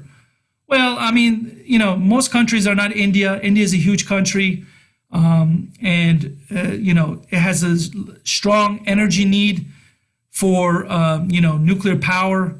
And the Bush administration convinced that India should be made an exception because of issues regarding, global warming, its use of fossil fuels, and the fact that India would agree to voluntarily abide by the terms of the NPT without being an actual member.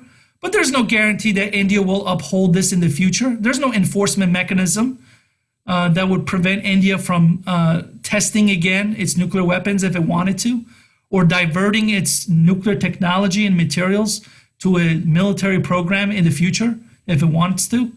So these are issues that will continue to stay with us. And when you have these examples, that sets a terrible precedent for those countries, including Iran, that say, hey, if they're getting an exception, then why can't we?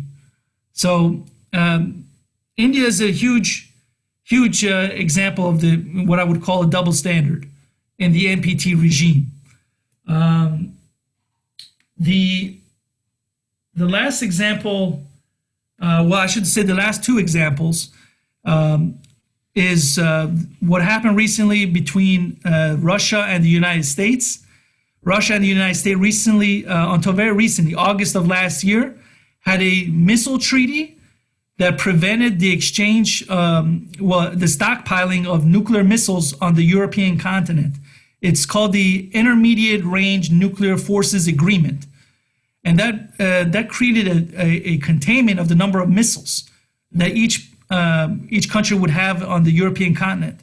Well, once the U.S. left the 1972 Anti-Ballistic Missile Treaty, Russia felt that it could start developing its ballistic missiles, which were a violation of this separate treaty, the INF Treaty that I just mentioned. And so then the U.S. said, okay, well, if you're violating the INF Treaty, then we're going to completely terminate our compliance with the treaty. So we have a situation now in Europe where Russia is beginning to develop nuclear cruise missiles that could be used to attack U.S. aircraft carriers or other land forces on the continent. In other words, Russia is actively, you could say, trying to make the concept of a winnable nuclear war a reality by the United States fully withdrawing from the INF Treaty, and Russia in turn developing as many nuclear cruise missiles as it wants. So certainly you could make the argument that we're in a more dangerous situation than we were, or just as dangerous as the Cuban Missile Crisis. Maybe not, it's not in the headlines, but the potential is almost the same extent as it was at the height of the Cold War. And the last example I want to use is Iran. As you may know, a couple years ago, there was a nuclear deal with Iran that Iran would have enhanced inspection regime for its nuclear program. And this was going okay, roughly speaking. Of course, trust is an issue that will always be there.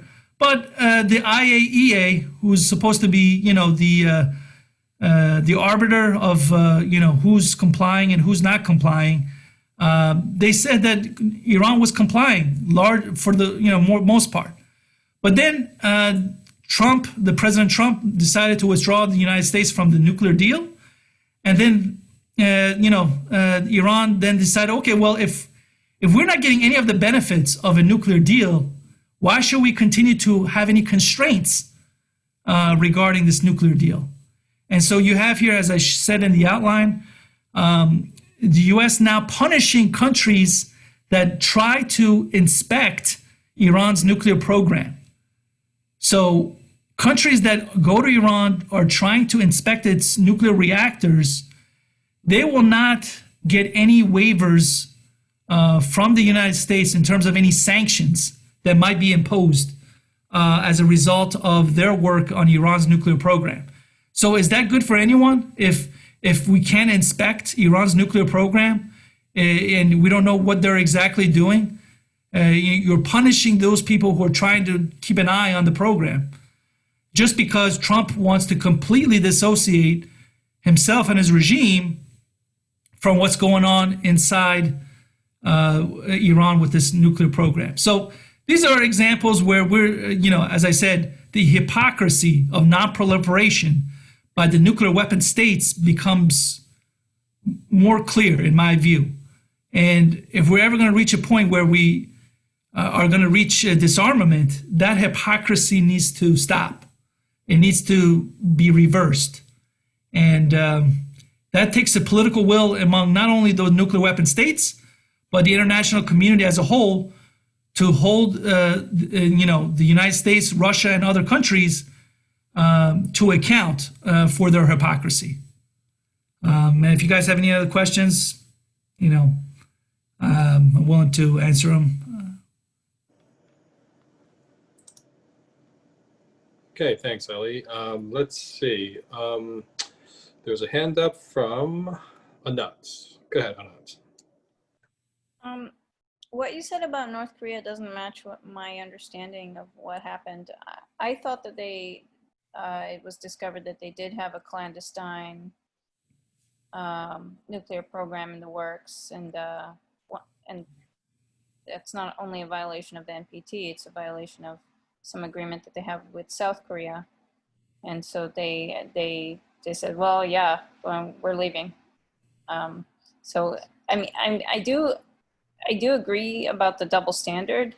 Like I guess you could ask that question about whether or not the obvious lack of trust displayed by the U.S. Kind of spurred them to go with developing a nuclear program, but it doesn't. My understanding is that they already had something in place by the time they left the treaty.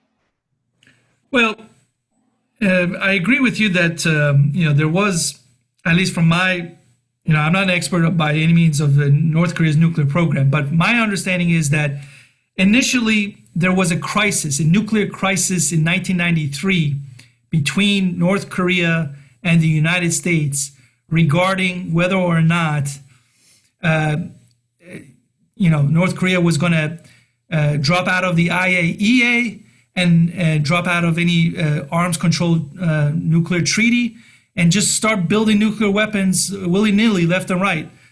And it was at that point that Bill Clinton and his administration were able to, with the help of Jimmy Carter, get this what is called a framework agreement.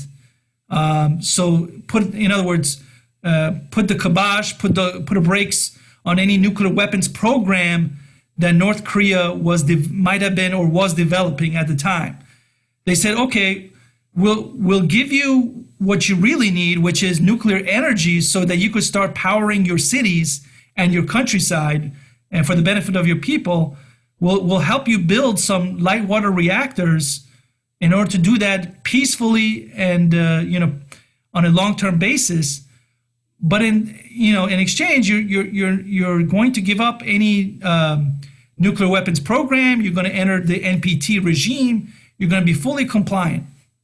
Okay, so your claim is that they violated the framework because they felt that the U.S. was violating its side of the bargain. Right, at least from their point of view. Now, whether or not there was some still clandestine nuclear weapons program, even though there was, this framework agreement, which I'm sure there was, but whether any progress was being made, and whether or not there was any efforts at dismantling the nuclear weapons program while this framework agreement was given a chance to succeed. I don't have the details on that, but I wouldn't be surprised that there may have still been a nuclear weapons program and there wasn't any actual dismantling done. But the North Korea could very conveniently come up with the excuse that, look, the United States has not made any effort to help us build a peaceful nuclear program in North Korea, so why should we even try to uphold our end of the bargain? And of course, then, when Bush called North Korea part of the axis of evil, that was like the last straw for North Korea. And then that's when they withdrew from the NPT regime. Okay. Aaron, you have a hand up? Yeah. So, I mean, obviously, axis of evil is idiotic, but the fact that North Korea already had a clandestine program and they admitted they did meant that they really weren't going to follow through with the NPT. They wanted the benefits of becoming, a, quote unquote kind of modern nation while also running a program. And then by the time they would have announced or had, tested weapons, what could someone do about it? I mean, it's pretty clear that that was their game theory. And in some sort of, goofy way, we got lucky, not we, just US, but I think the world, by going axis of evil, because then it sort of forced their hand earlier than they probably wished it did.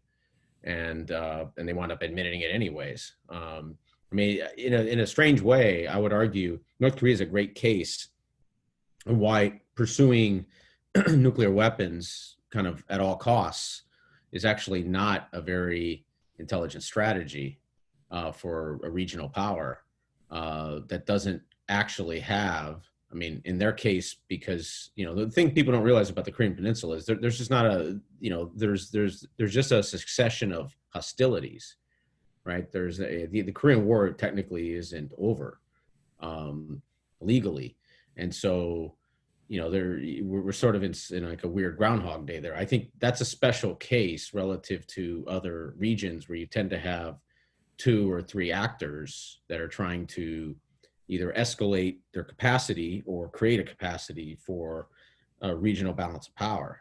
I don't think there's no nation in the world that's looking to take on Russia or the United States when it comes to the capacity for the nuclear triad. I think China is wants to sort of fake a version of that, but what they really care about is having that balance of power in the Asia Pacific, and I think that's, to me, the 2 largest actors that are, you could argue, that are creating an enormous explosion of a new cycle now are the PRC, and I would say Russia indirectly. They're kind of playing strategic ambiguity because they're just good at it. I mean, that's like their operating system. And I'd say Saudi Arabia. I think Saudi Arabia is this weird actor that just kind of comes on and off, on and off.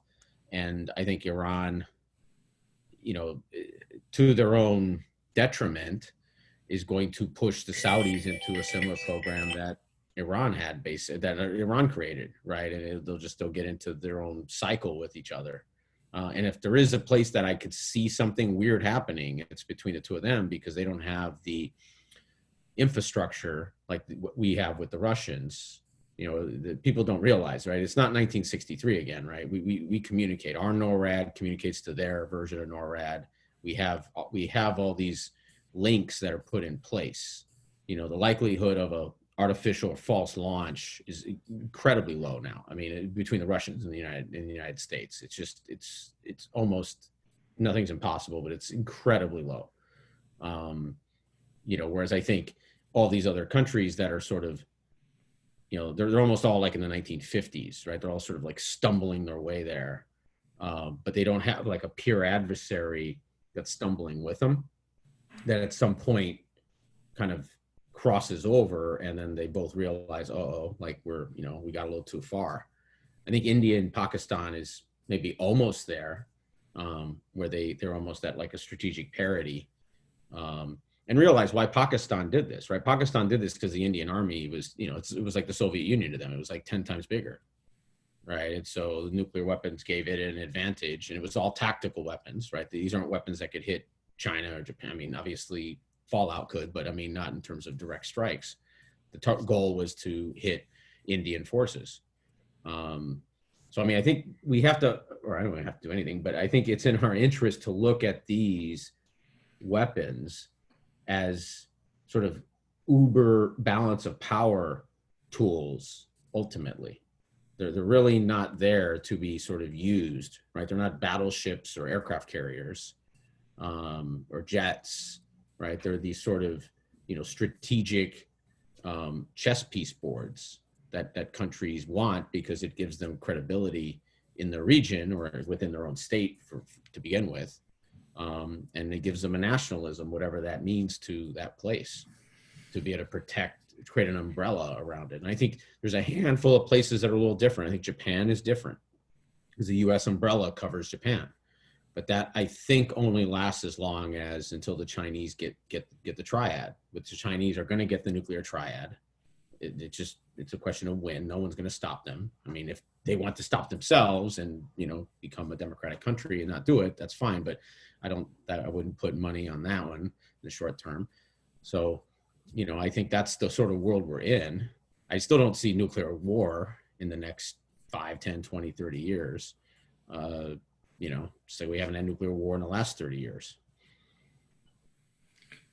Yeah, I mean, it's certainly not one that anyone is, contemplating and, in the forethought of their minds about, especially the great powers, starting lobbying nuclear weapons against each other. That as you said, the threat has changed. But I think with the proliferation of nuclear technology and nuclear knowledge in some of these developing countries and around the world, the risk of that has increased significantly. Well, I mean, but if you look at it, Brazil got rid of the nuclear weapons, and they cared more about Argentina than anything else, which would have been the most absurd nuclear war in human history. Probably. Well, from my understanding, Brazil didn't have an actual nuclear weapon. They were on their way of developing, but they stopped for, whatever, They got rid of their program that was going to eventually become a nuclear weapon of some kind, however crude it was. They were, and South Africa did the same thing. And so that's, sort of the same principle. So I think there are cases where and I think it's linked to these countries becoming more, let's say democratic or free, but relative to where they are, to become holistically less nationalist relative to the regional rivals. But of course, to do that, you tend to need a regional rival to cooperate.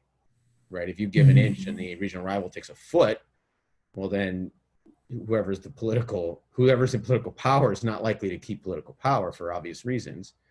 I think peace movements work as long as, you're not being invaded because you have a peace movement. So, I think that's the test around the world. Well, I think the Libya model is the one that a lot of these, rogue states use as a counterfactual, an example. Saying Libya had a nuclear program, maybe they had a nuclear weapons program, but they gave it up. And see what happened to Gaddafi, the leader of Libya. Yeah. He got killed. So North Korea is saying, look, this is a security blanket for our survival. We need it. We have too many enemies around us. So we're not going to give up nuclear weapons program under any circumstances, no matter what, agreement we reach with Trump or anyone else down the line, we're not going to be another Libya.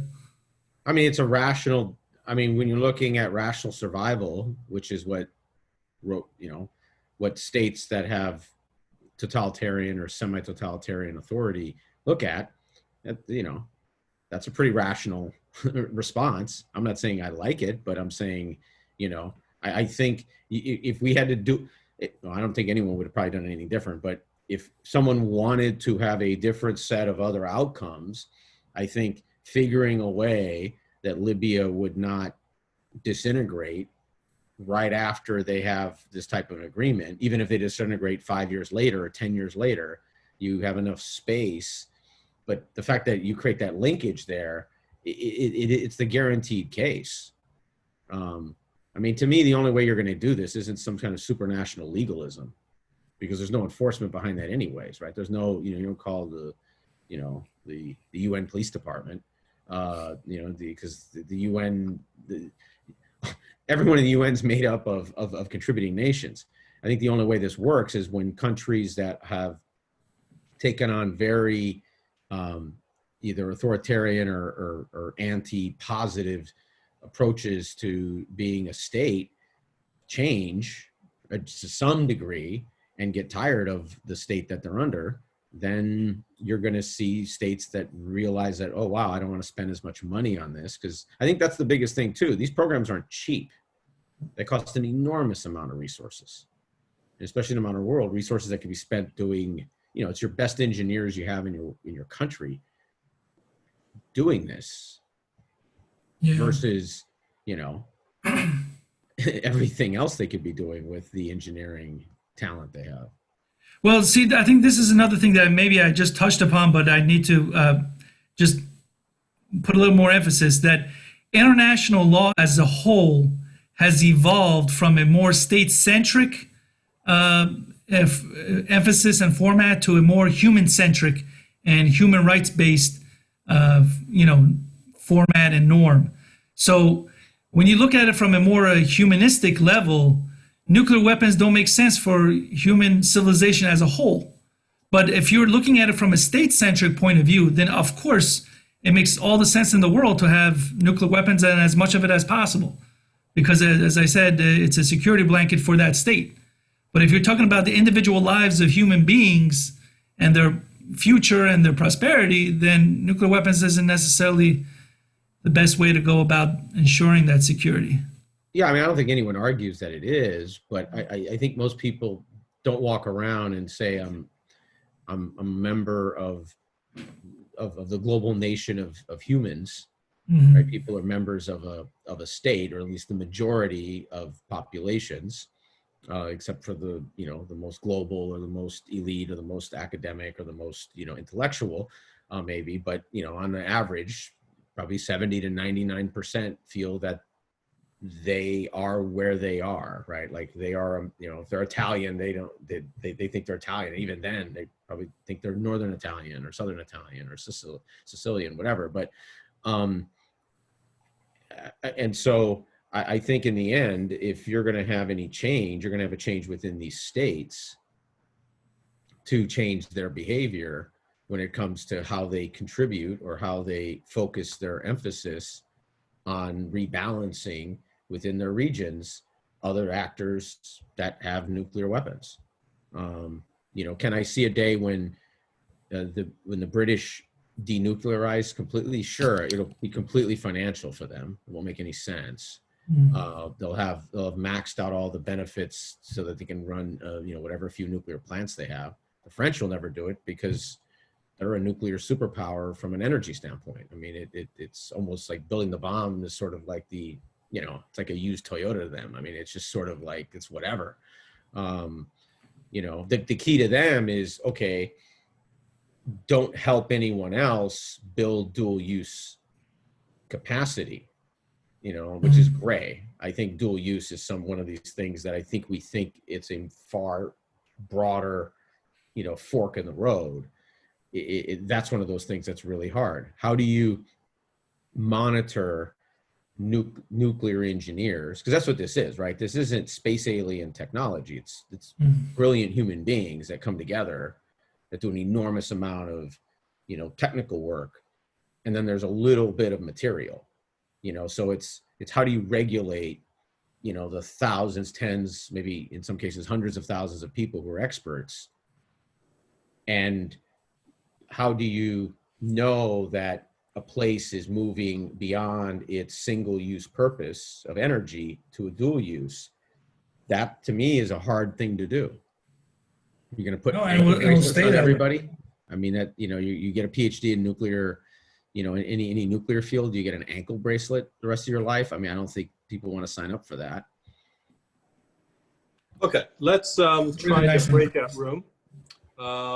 It's going to be 2 groups, about 5 or 6 attendees per each group, and let's try to work out a hypothetical scenario. It's kind of like a Cuban Missile Crisis, but you know, we fast forward to modern time period, and I think by most estimation, a nuclear attack could, from one continent to another, it could arrive within a matter of an hour, maybe 2 hours.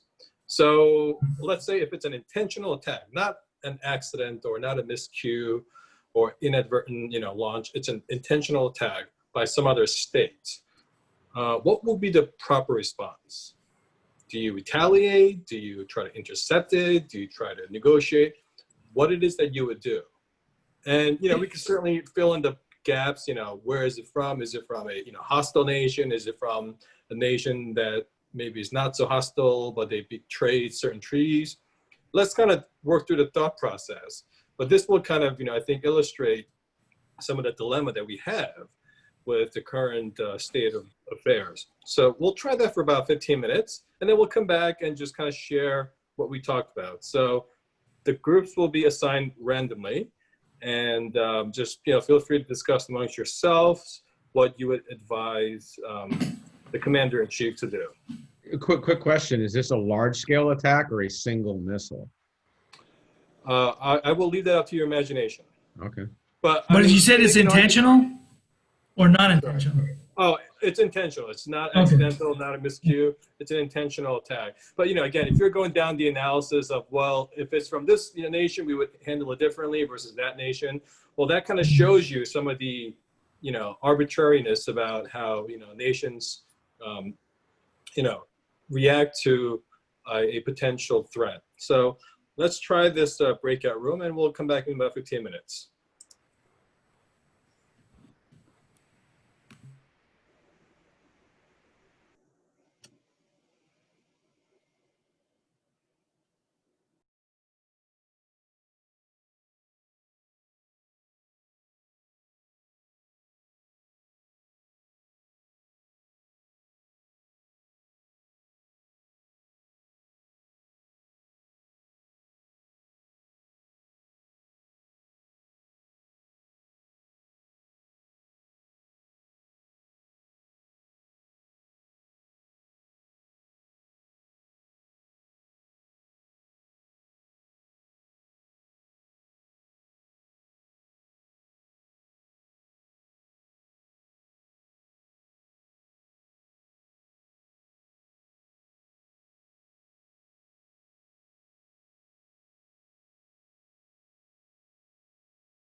Okay, we're back.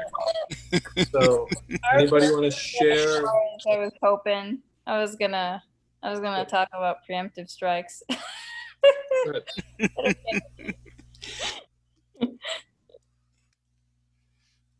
Go ahead, Anat. No, it's okay. I was gonna ask if anyone had thoughts in that area. We've seen it a couple times. Yeah. Well, as I was stating in my group, I think probably the correct response should not be a retaliation in kind in terms of whatever that other country did, because if your concern is about assuming your goal is to prevent escalation, then retaliating in kind is not necessarily the best way of de-escalating the crisis. Now, that doesn't mean there is no retaliation. It means that there is not retaliation in kind. So in our hypothetical, we were assuming that Russia launched a nuclear missile at New York and wiped out New York. Well, we were saying, okay, well, what's the proper response? Do we first, start throwing nuclear missiles at Moscow and St. Petersburg? Then that leads to a counter response from Russia. So then you're just in this back and forth, leading to a nuclear winter, so to speak. Basically the opposite of mutually assured destruction. Yeah. No, that is mutually assured. Yes, that is mutually assured.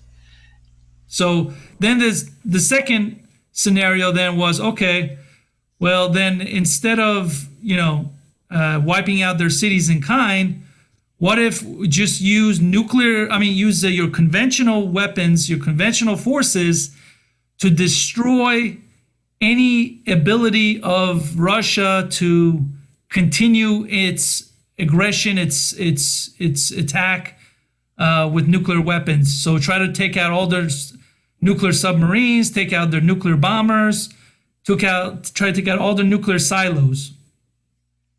And of course, that still leaves the possibility of, retaliation, and maybe even a greater retaliation by Russia, but it's not to the same level of escalation that, attacking in a Russian city in kind would entail.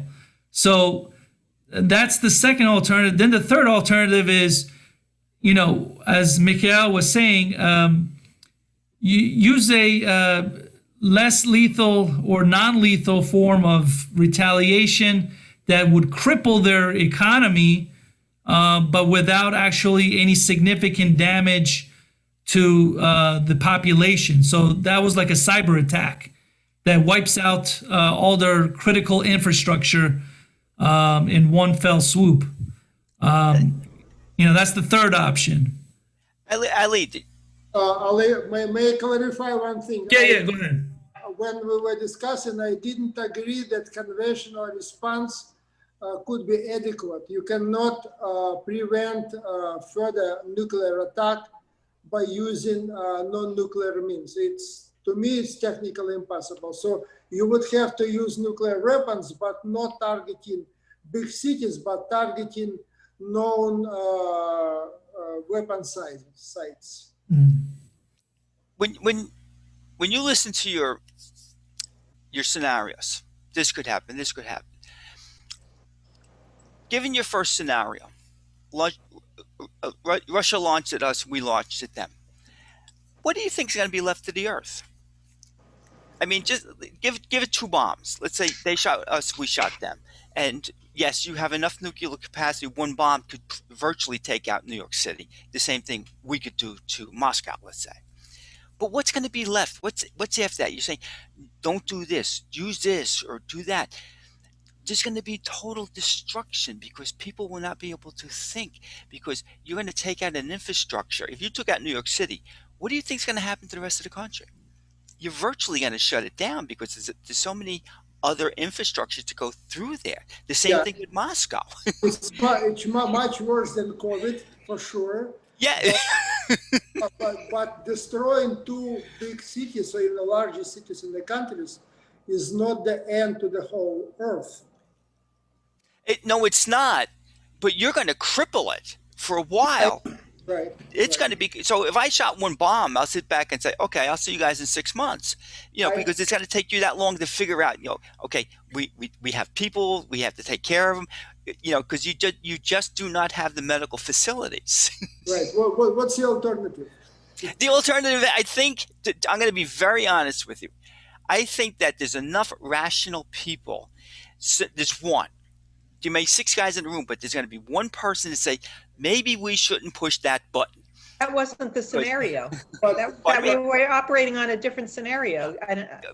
But take any scenario you want. Anyone. No. You're saying on a one scenario where the U.S. was that the bomb was somebody coming. paid not to retaliate. No, at all. somewhere you and I are fighting. You're Russia. I'm America. What's the first thing that hit you? Okay, I'm going to push the button, and I'm going to strike Rory first. But I'm going to strike you back. But then the thing is, what happens after that? Just one missile, because if you launch more than 2, it's over. Just think of what the recovery time for the world would be if you had two missiles. First of all, we probably have to go to more realistic scenarios. If missile is coming, first of all, you use your hotline and ask the other side, guys, what's going on? If they tell you that we just launched a missile, we want to see what happens to New York City, then you definitely respond correspondingly. If they say, sorry, it was accidental launch, we cannot do anything, forgive us, then you may think about not escalating it further. Or if they don't respond to your call. Well, look, if I launch something accidentally, then I should be helping taking it down. You can take it down. They're designed that way. Seems like, yeah, sure. Yeah. I agree. So, if it can be we've taken already down, told yeah. that this is a situation where a country is intentionally wanting to either nuke a city or nuke some part of U.S. territory. Back in the 50s, I hid under the desk at school, like a fire drill. You run outside. We hid under the desk. No. But then there was bomb shelters around all over the United States. You couldn't go by maybe a half a mile. There's a bomb shelter. So back in the 50s, this was serious because we were practicing getting under the desk. We had bomb shelters. When the firemen went out, they had radioactive suits. You don't see that anymore. You don't see that anywhere. You do see, there are people trained to, wear these insane masks for certain operations, and then we are told that in a case of radiation, we need to cover up completely and get to certain places, far out from outside the fallout zone and get. How far is that fallout zone? Sorry? How far is that fallout zone? It depends, right? With the typical bombs you have now, it's about 100 miles. Right. Okay. So imagine, the point is that there is a theoretical protocol in place for this, right? It's not like. Anyway, where I was going with this though is you're not suggesting a situation where a hostile force says, okay, we're sending a missile over and you do nothing. That's not the situation. That's not, no, it's not. Okay. So I think everyone, go ahead, Ali. Yeah, I think the hypothetical was the missile already hit New York or some other city in U.S. So it's not on its way, and it's already hit, and it was hit on purpose. So I guess that helps narrow, hopefully the scenario and the decision making, and what the proper response is. Yeah, and I just want to ask about proportionality as well as the extent or the limits of what is considered to be the US interest. So again, I think a more kind of an outlier example is what if these nuclear attacks were aimed at, let's say, American Samoa or Guam? I mean, sure, it's technically US territory, but should the US be as defensive in counterattacking American territories versus, let's say, Manhattan or Los Angeles? Well, I mean, certainly not as populated. Hawaii wasn't as populated as other parts of the U.S. when Japan attacked the U.S. in World War II. Yeah, but the firepower, you probably could generate one missile that would exceed it by 100 times the power of it. So you can fire one missile today, like wipe out the islands. It would be pretty simple. That's not my point. My point is, I don't think like the U.S. still declared war because, I mean, they saw this as an act of war, and it didn't matter that it was Hawaii versus D.C. Like, Well, the U.S. did actually. The Congress declared war. You're talking about Pearl Harbor? yeah, I'm just saying that like it's not. It didn't need to be closer than Hawaii for it to matter, right? I mean, and plus, they were also concerned. Okay, what else will Japan do? It wasn't, it wasn't like they thought, oh, okay, this is the best they can do, right? They said, no, we're gonna stop Japan from doing anything else to us. So, Yes. That's an interesting scenario, because it is a different order of magnitude, but it would be extremely serious. I mean, let's say it's a PRC that hit America and Samoa. We would have to take that as an act of war and go into war mode. Now, that might not mean nuclear retaliation as our first option, but I certainly think we would mobilize and we would be in a state of war. But historically, if people are looking for a pretext for war, they will find it in the slightest provocation. So yes. we know that that's true. you have a point, yeah. But still, a nuclear bomb hitting anywhere would be an act of war. That would not be, oh, we were just looking for a provocation to counterattack. No, it wouldn't matter is what I'm saying. The proportionality wouldn't matter. If you're looking for a pretext for war, if you could drop a firecracker on, it would be sufficient. Yeah, true. But let's say we weren't looking for war, but Russia or the PRC, I think, is more likely to lava nuke on poor American Samoa. What would be our response? And it is an interesting contrast to the hitting New York or LA.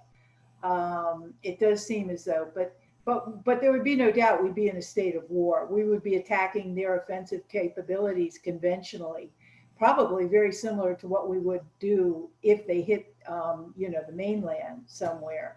Because I mean, intentionally and offensively using a nuclear weapon.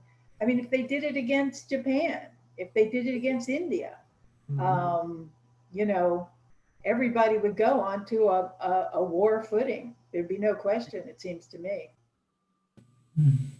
Just three things to bring up just to show you how complex this scenario is. One is, I think you could see a scenario where a general who receives this order to strike could say, well, I'm not going to follow through, meaning I'm going to dishonor the order from the commander-in-chief to launch nuclear strikes.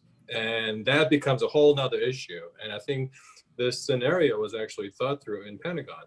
The second scenario is, I know the premise of this hypothetical is that it's an actual attack from some other, state or some rogue actor. But what if it's a deep fake? And for those of you who are not familiar with deep fake, what if it's, just some kind of like a computer generated simulation? It's not a real attack. I mean, that could certainly be possible too. And we're living in a world where someone could nefariously, generate some kind of computer, imagery or graphic to show that the city has been struck. Well, it's a deep fake. And then I think a third thing to consider is, I remember about 2 years ago in Hawaii, they had this false alarm. Basically, Yeah. everyone who lives in Hawaii got this text message saying missile alert, take shelter, go to the bunker. Turns out to be a bogus or kind of a, misinforming, false alert. And I think people are a bit, they feel very kind of like they distrust the warning signs now. So I think they're very, very jaded. So I think that could be another scenario too. Yeah. I think the question of retaliation is different. Our group tended to assume sort of a roughly equal retaliation. Not, you don't want to escalate, but you want to do it seriously. But I think the other group, as I say, a serious if it's, say, a single or a couple of missile strike, you do a major strike back on military sites. I mean, you could say, okay, well, this other country, clearly it's the military or the leader who's launched this strike, so we will retaliate against the leader or the military. We won't do a massive civilian destruction. We'll try and target the source of the problem. And I think that makes a lot of sense. And for Samoa, this would be a perfect example. Or now, of course, going back to Pearl Harbor. Pearl Harbor was a strike on a military situation. So the US declared war, but that then becomes a military operation. I don't think the US probably would have immediately dropped a nuclear bomb on Tokyo. And if Japan had immediately said, "Oh, look, this was a rogue admiral who launched this. Look, we'll do whatever you want. We'll demobilize, we'll demilitarize, and so on. We'll turn over these things to you. You can destroy them." Then you could negotiate some sort of cession by the other, or Japan just said, "Well, hey, look, we didn't mean that. We don't want war. We surrender. Let's negotiate terms." And simply, if it were a Chinese strike on Samoa, something of the similar sort, okay, maybe you want to declare war immediately, but then if you can negotiate a truce, you do so. Did anybody see the article today with just briefly, Trump? I'm not trying to divert. Trump doesn't like the military people who passed away. He said something about that. They're losers. Oh, okay. Thank you. They're losers. But anyway, what was the first two names? Bolton was the first one. I said, well, who was your sources? Now, the only reason I was bringing this up because Bolton's the kind of a guy, because I heard somebody had mentioned Bolton and Bush. They wanted to get out of the treaty. I think that on the surface, that a lot of us don't see, I think you're starting to get rid of these grandfathers in there, the ones that, like the Boltons, we got to stay ready. We got, and they keep everybody on the edge of their seat. So I think everybody is slowly starting to say, look at what we're doing right now. We just blew up the world and nobody really, what are we going to do? Retaliate? And I think they're trying to change that mindset. We have this nuclear bomb, and the idea is I can threaten you with it. So Thomas says, oh, okay, well, I'm going to get 2. Well, I'm going to get 5. But where does it stop? You get rid of people like Bolton, and there's some other people in the administration that love war. And I'm sure Russia has the same thing, and China has the same thing. But I see, like what I can see, they want to get rid of them because that's the mindset that got us here. So if you want to say, here we are now how do we live with this stuff? Yeah, just a call. I think maybe the idea of a negotiated retaliation. I think this happened in Dr. Strangelove. The U.S. president calls up the Russian president and saying, look, there's this bomber out of control. He's on his way. He's going to blow up the city. This is not an intentional attack. We don't want war. We're not going to launch a massive. And the Russian president says, well, look, if you're going to blow up St. Petersburg, we're going to annihilate New York.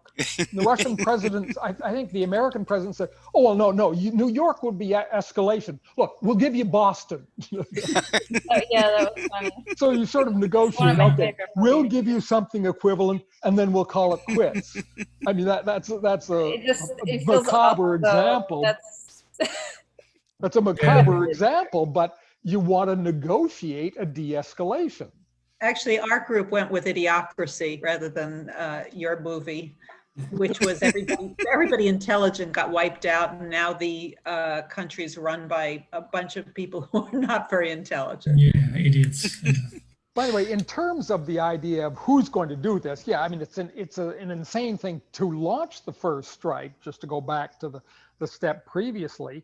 But of course, some people are crazy. Some people are suicidal. Is Kim Jong-un capable of a suicidal attack? Well, maybe he is. If Hitler had had a nuclear bomb Hitler was suicidal. Hitler would rather die than lose the war. If he'd had a nuclear bomb as the Russians and the US was closing in on Berlin, would he have used an atomic bomb? Well, he might well have. So I think the idea that, well, this would never happen because it's a totally crazy thing to do, well, this is of course one of the problems. You can get a rogue president or a rogue, perhaps possibly military commander in the case of Strangelove. So you could get now this would be presumably a small scale attack. You probably could cut off a major one, but you can't exclude the possibility of a rogue suicidal attack. Well, there are suitcase nukes now too, that terrorists can use. But I think, in terms of, for example, the United States bureaucracy, it's good for movie scenarios, that this is a sole decision and there it goes by one person. But I think Ali mentioned this, and it was mentioned before too. I mean, it's a huge apparatus. And I mean, sending off a nuclear bomb, it would go through a lot of layers. If nothing else, technologically, it's complex. But, could you, for movie sakes, I think the likely scenario now is you'd have a nuclear sub commander that went with his entire crew, basically, would also have to be the case, because I'm sure second in commands are oriented. If your commander goes rogue, here's what you do.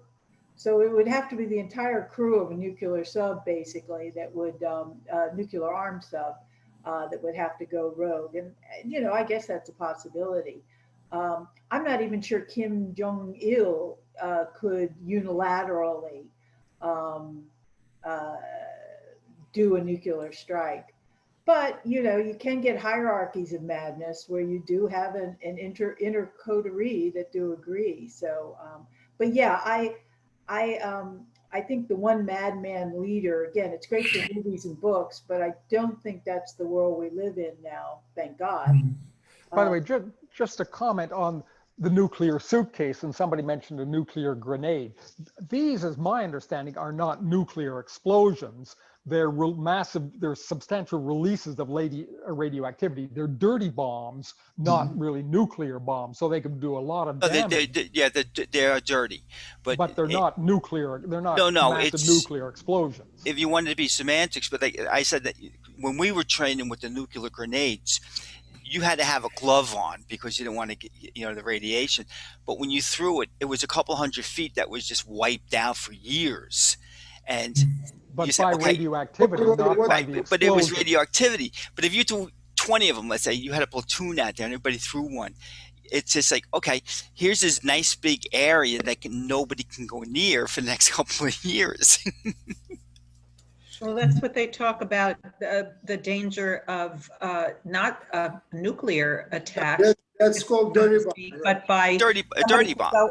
Somebody could go into the New York City subway system. 20 guys could go into the New York City subway system. Yes, absolutely. And do that, and that would be enough to wipe out the city. But think of if you were a general and you wanted to get, I hate Trump. So 20 guys get a briefcase to go down to New York City subway. You could shut the city down. Yeah. How long? Probably a very long time, because you could put it strategically that if I put the bomb here, I wipe out enough of your infrastructure that you can't bring the subways back, or at least half of it. So I can do more damage to you with one little dirty bomb. Unfortunately, those scenarios, none of the things that we talked about treaties, etc., are going to govern those kind of acts. Yes, yes. And that's what's kind of frightening, in our world. is the asymmetric terrorist capability has escalated tremendously the amount of damage they can do unilaterally, and Yes. they aren't governed. Fortunately, I think for those scenarios, we have a lot of international cooperation. I mean, Russia doesn't want to see that scenario in New York any more than we do, in a way, because it's just outside the bounds of principled international diplomacy. And so we cooperate on identifying those people, et cetera, and detection technology and all the rest of it. But yeah, that is a frightening aspect of our world, is that the terrorists, it used to just be, the one guy threw a bomb in Sarajevo and that started the First World War. But now it could be a global conflagration, and not just triggering the war, but actually causing the damage. Well, actually, it was a gunshot, not a bomb, but I think it was both. There was bomb. but I mean, essentially, it was an assassination. But I think biological weapons are even more insidious, because you can get away with that much easier than you can even with a dirty bomb or a regular bomb. Do we include the COVID with that? So that's already been said, but I think what Thomas had mentioned about the deep fakes, I think that's a real problem, that we could be fooled into thinking that there's a provocation when there isn't one. Not to say anything against Thomas, just to see what it is. I don't think you could pull that off, because there's too many triggers you look for. You won't see one thing, you'll see a lot of different things. I think that's right. Yeah, we might have a mass panic. Like, I think Hawaii was a false alert. The military itself at no time actually, was geared up for that eventuality. Somehow in a computer generated alert was accidentally triggered off. And yeah, that could have started like mass hysteria. I don't mean that one deep fake is going to blow up the country. What I mean is that it gets to the point where you can not believe what you're told anymore. You can doubt everything that comes your way in terms of any kind of message that comes from the government. You're not sure anymore whether it's real or not. You're not sure anymore whether warnings that go out are real or not. That's more destabilizing than a bomb. But I think COVID proved that. I think that's right. And therefore, no sensible person relies strictly on government information. Yeah, yes. Fortunately, the U.S. has a whole variety has multiple channels of information. So if the government says one thing and you're getting another message from if the government tells us Boston's been wiped out, well, we can call Boston in 30 seconds and say, hey, what's happening up there? And if they, the chances of really doing a totally convincing fake, I think, are zero. Ralph, and they would answer you, we were told that New York was wiped out. But So the one with thing remaining- go ahead, I'm sorry. Go ahead. I'm not. No, please. No, I was just going to say, when I was younger, when I was 10, because back in the 50s, we went through this stuff. The Democrats and the Republicans were always fighting, but that was one thing they never fought about. It was just like your infrastructure, your emergencies, because every Saturday at 12 o'clock, every town that had a siren would sound it then, just to test it. But that's the only time you test it. So if you heard it go off in the middle of the night, you knew there was something wrong. So there was protocols, and if they didn't care, Republican, Democrat, didn't matter who was in office, you always tested it at 12 o'clock on a Saturday afternoon.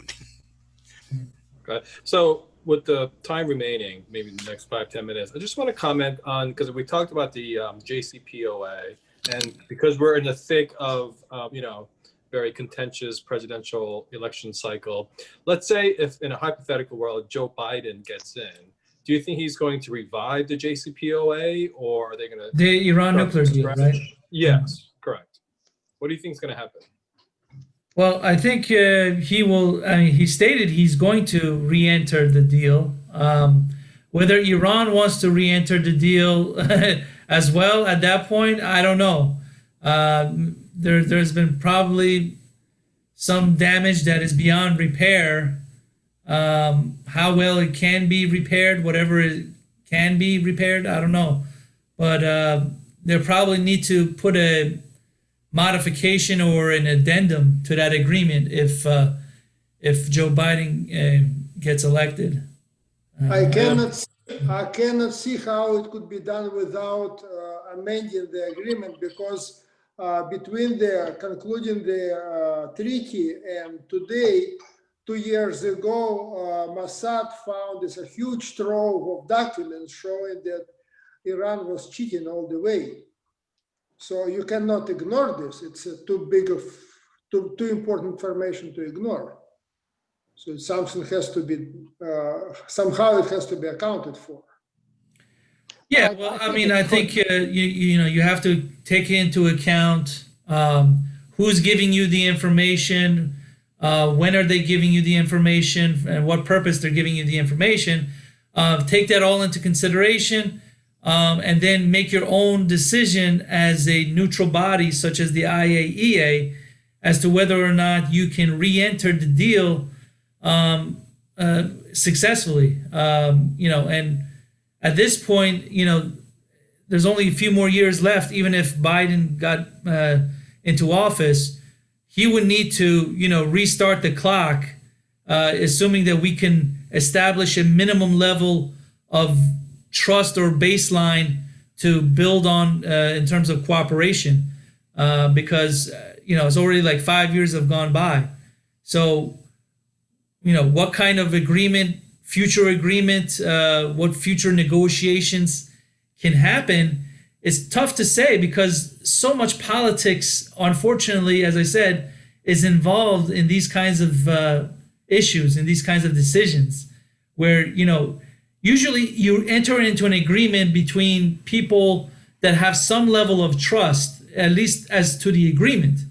If you don't even have an agreement as to the level of trust to enter into an agreement, then what kind of an agreement do you have? So you need to build some level of trust again, if it's possible, if you're going to have a successful negotiation and agreement in the future. So speaking of trust, do you think the other signatories, the P5+1, so like Russia and China, are ready to come back to the table, or do you think that train has already left the station? Well, Russia and China are still technically part of the deals, same as the other European countries.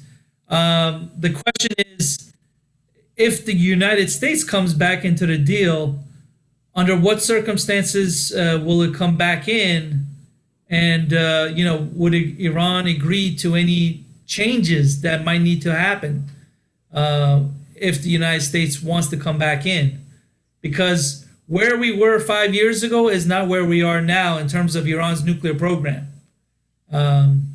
Would Iran agree to inspections again to the same level as it did before? The same level of dismantling of its program as before? After everything that's happened in the last couple of years? I don't know. That all depends on, what the negotiations are, play out with the United States. Aren't they more desperate to get some sanctions lifted? Well, they are desperate. The people are desperate, but the government is, I don't think they could care less. Corrupt. They're doing just fine. Yeah. Ali, based on all of this that you've learned about, do you foresee, let's say 10, 15 years out, that we can technologically render nuclear missile attack as an offensive weapon basically inert, through interception techniques, detection techniques, satellites, etc. Do you think that's on the table to where this all just becomes a moot point? Well, it's definitely on the table, and it's been on the table for at least, I would say 30 years, if not longer, because I don't know if you heard about this program called the Star Wars program under Ronald Reagan, where he attempted to create this satellite network where it could detect any nuclear launch from Russia and intercepted in space before it re-entered the atmosphere and hit the US. So the idea has always been there, and the US has consistently tried to advance the technology to meet the idea. And I wouldn't be surprised that in the next, I don't know whether 15 years, but or maybe 20 or 30 years, the U.S. could reach a point where it could successfully intercept a intercontinental ballistic missile with nuclear warheads. But even if it could, the problem is you have to intercept every single one of them. And what if Russia launches all of them at once? Do you have that kind of technical capability to do that? That seems a taller order than intercepting one here or there. There are a couple more considerations here. First of all, there are today with this hypersonic missiles and gliders which change direction and go with this incredible speed with up to 20-some Mach. That's completely new condition. And also, I don't know whether you read, Russia was designing, I believe they already launched it, a nuclear torpedo, which can go, it's a submarine which can launch several torpedoes, which will go clandestinely under the surface and hit somewhere during the Atlantic coast, so it could be Pacific coast or whatever. So also huge destruction, and which in this case you will not be able to do anything with Star War means. So it's all offensive capabilities, new capabilities developed, as well as defensive. So I believe we are up to non-Indian race. What about Israel with the Iron Dome? I think they're pretty well protected right now. I think the Iron Dome is supposed to be very good. First of all, it's a small scale. Yeah. Yes. But it works for them. Yeah, and even Iron Dome misses some that you cannot counter for this. There are other means. There is David Sling, I guess, and some other. There are three systems. Also, Israel now is developing laser or power, whatever, some ray sources, which may work with, and obviously United States and probably Russia and China and others as well. So it's an Indian race. Okay, so we need to wrap it up. Any final thoughts, Ali? Anyone else on tonight's subject? Peace be in the world. I don't know. Thanks, Ollie. That was a great sort of intro for all of us, an overview, and set up the subgroups nicely. So good discussion. Appreciate it. Okay. No problem. Thanks, Elliot. Have a nice long weekend. We'll have you guys too. Guys. Okay, thanks. Again. Joy. Thank you. Thank you. No problem.